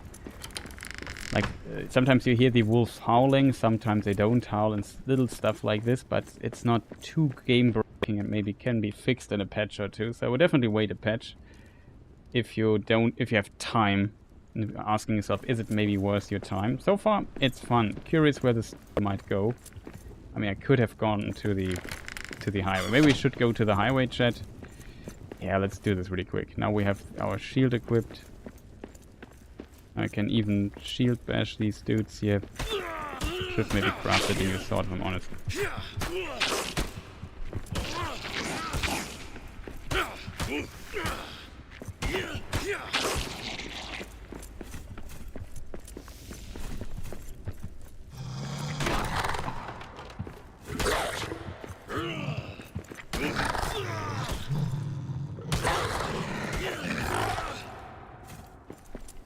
I should craft a new sword, chat. And maybe get rid of 1x.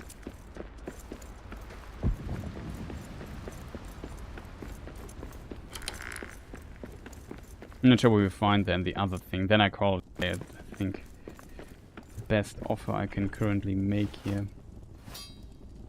I don't have the iron ingots I need.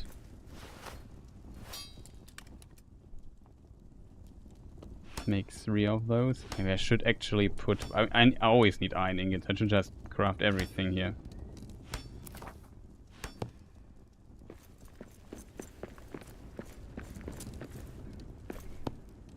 Maybe we put... yeah, this X, spare X here, put away. I think an X can be needed at times.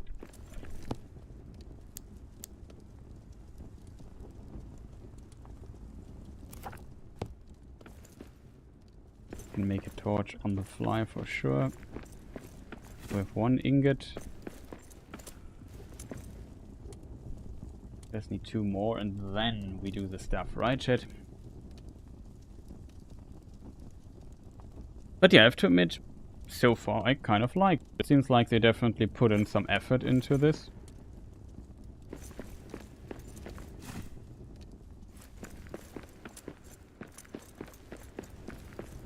So far we could also confirm at least some of the lore references here and there.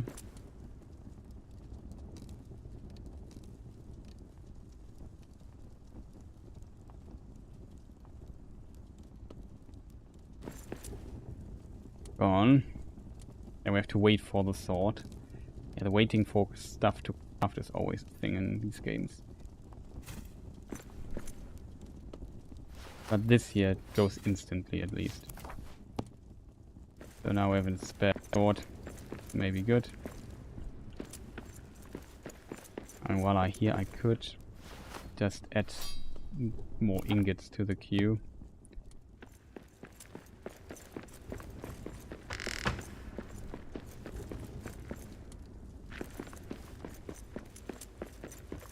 What could stop us? That? Nothing.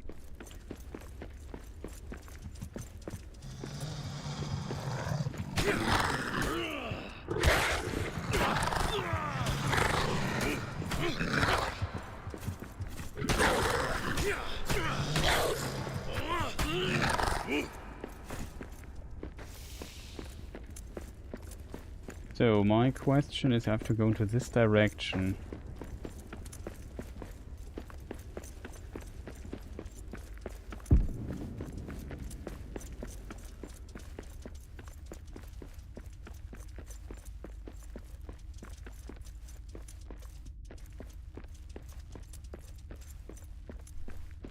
Unfortunately, I'm not sure if it's good or not.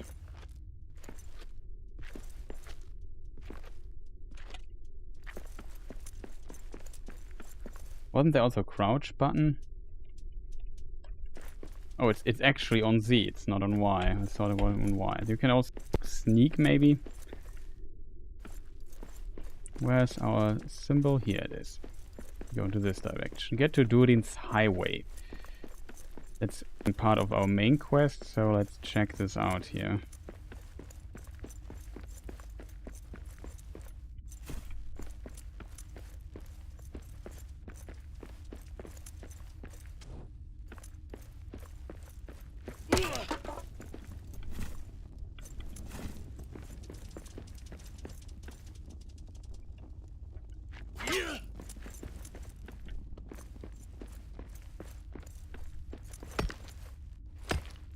Oh, we also need to make a hammer so we can rebuild these statues. Not sure what that does. Oh, that's the raven is here. It's also...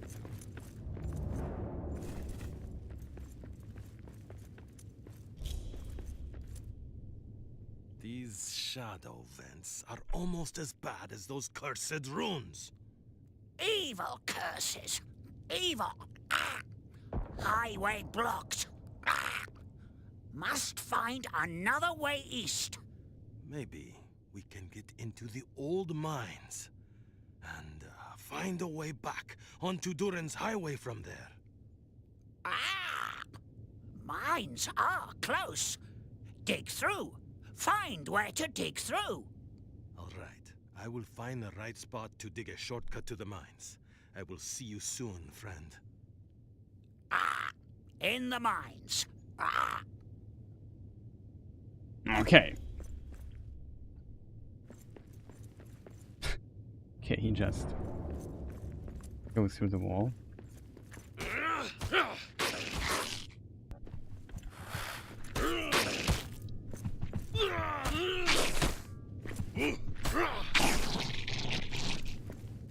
Oops.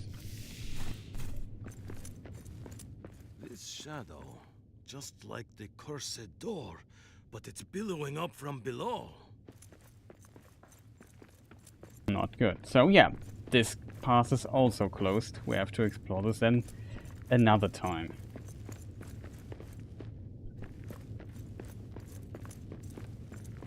What is going on here?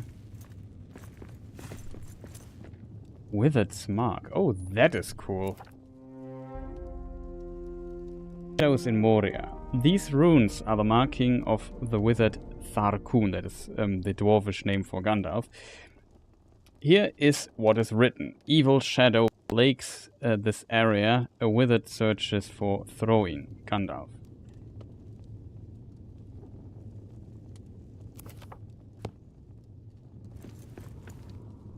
Throw-in, the father of Thorin Oakenshield. I have to be careful with it. My inventory management is currently not on point. 6, 4 is a sword. Oh, 1.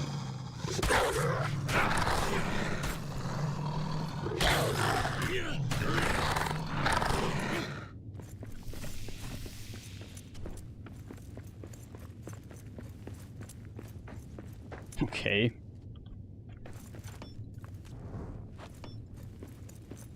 It doesn't look like it moves in any shape or form. This looks nice. Maybe one of these snack rats. Who knows?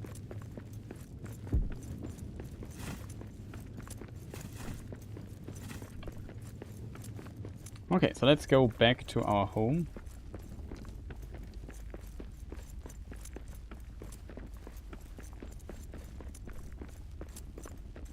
And then call it a day. I think it was a long enough stream to give people a very good overview of stuff here in the game.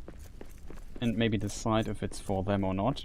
Even though, to be honest, we didn't make that much progress because I just read everything.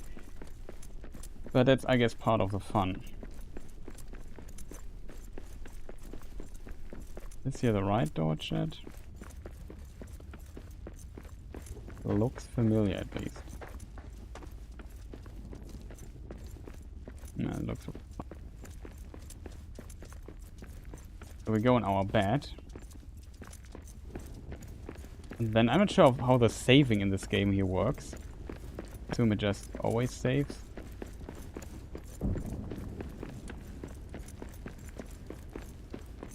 I guess one big... It's not a problem of this game in particular. You are in the mines of Moria, so the setting of this game won't change that much. Maybe it gets old at some point if you have played this for some time, I'm not sure. But it of course totally sense from the perspective of the dwarves. So there's that. Okay, so let's lay down. We don't get raided.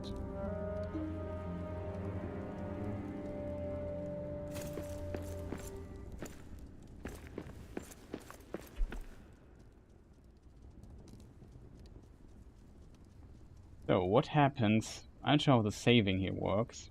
Leave world. You want to leave. Yes. What happens if I click on play again? Play Graw. Load world. Browse world. Play offline. Let's see what happens where I land when I load back in game, just out of curiosity. Okay, we just land here where we stopped. Seems like the game just saves here. Day 7. I think that was right. But yeah, that was the stream for today, chat. I hope you enjoyed this here in some shape or form. Maybe we can continue here. Maybe write in the comments here of this VoD video will be up after I end the stream. You can comment under the video. Let me just know that if you want this to continue. Maybe I also make like a community post if we can play here in from time to time and see what's going on. I could also continue this here on the main channel, on the games channel, if this is preferred, because it's gaming content. I don't know yet. Let me know what your thoughts are in the comments. Would be much appreciated. Is there anything left to say? I don't know. So yeah, there's more. Currently, I still have some gaming-related stuff I'm working on. So maybe check the games channel in general. And I don't know. Anything I forgot? I don't know, chat. Just maybe I write it also in the comments in a pinned post or so. Carpenter, that was great. Thanks. Noah also says it was great. Thank you. Yeah, much appreciated. I'm happy that you people enjoyed this here. And yeah, it was interesting. The game seems much more polished than the Gollum game. Though to be fair, the Gollum game was not the worst game polishment-wise I saw this year. And Jedi Survivor, unfortunately, a very good game, but technically absolutely disaster, I have to admit. But yeah, this game, so far, a lot of fun. I like it. So, I would say, thank you people for watching. Shoutouts to all the supporters. I have not prepared credits right now, but it's, like I said, it's very late, so I really want to end now. And yeah, shoutouts to all of those people for subscriptions and memberships here on the channel, on Twitch, and so on.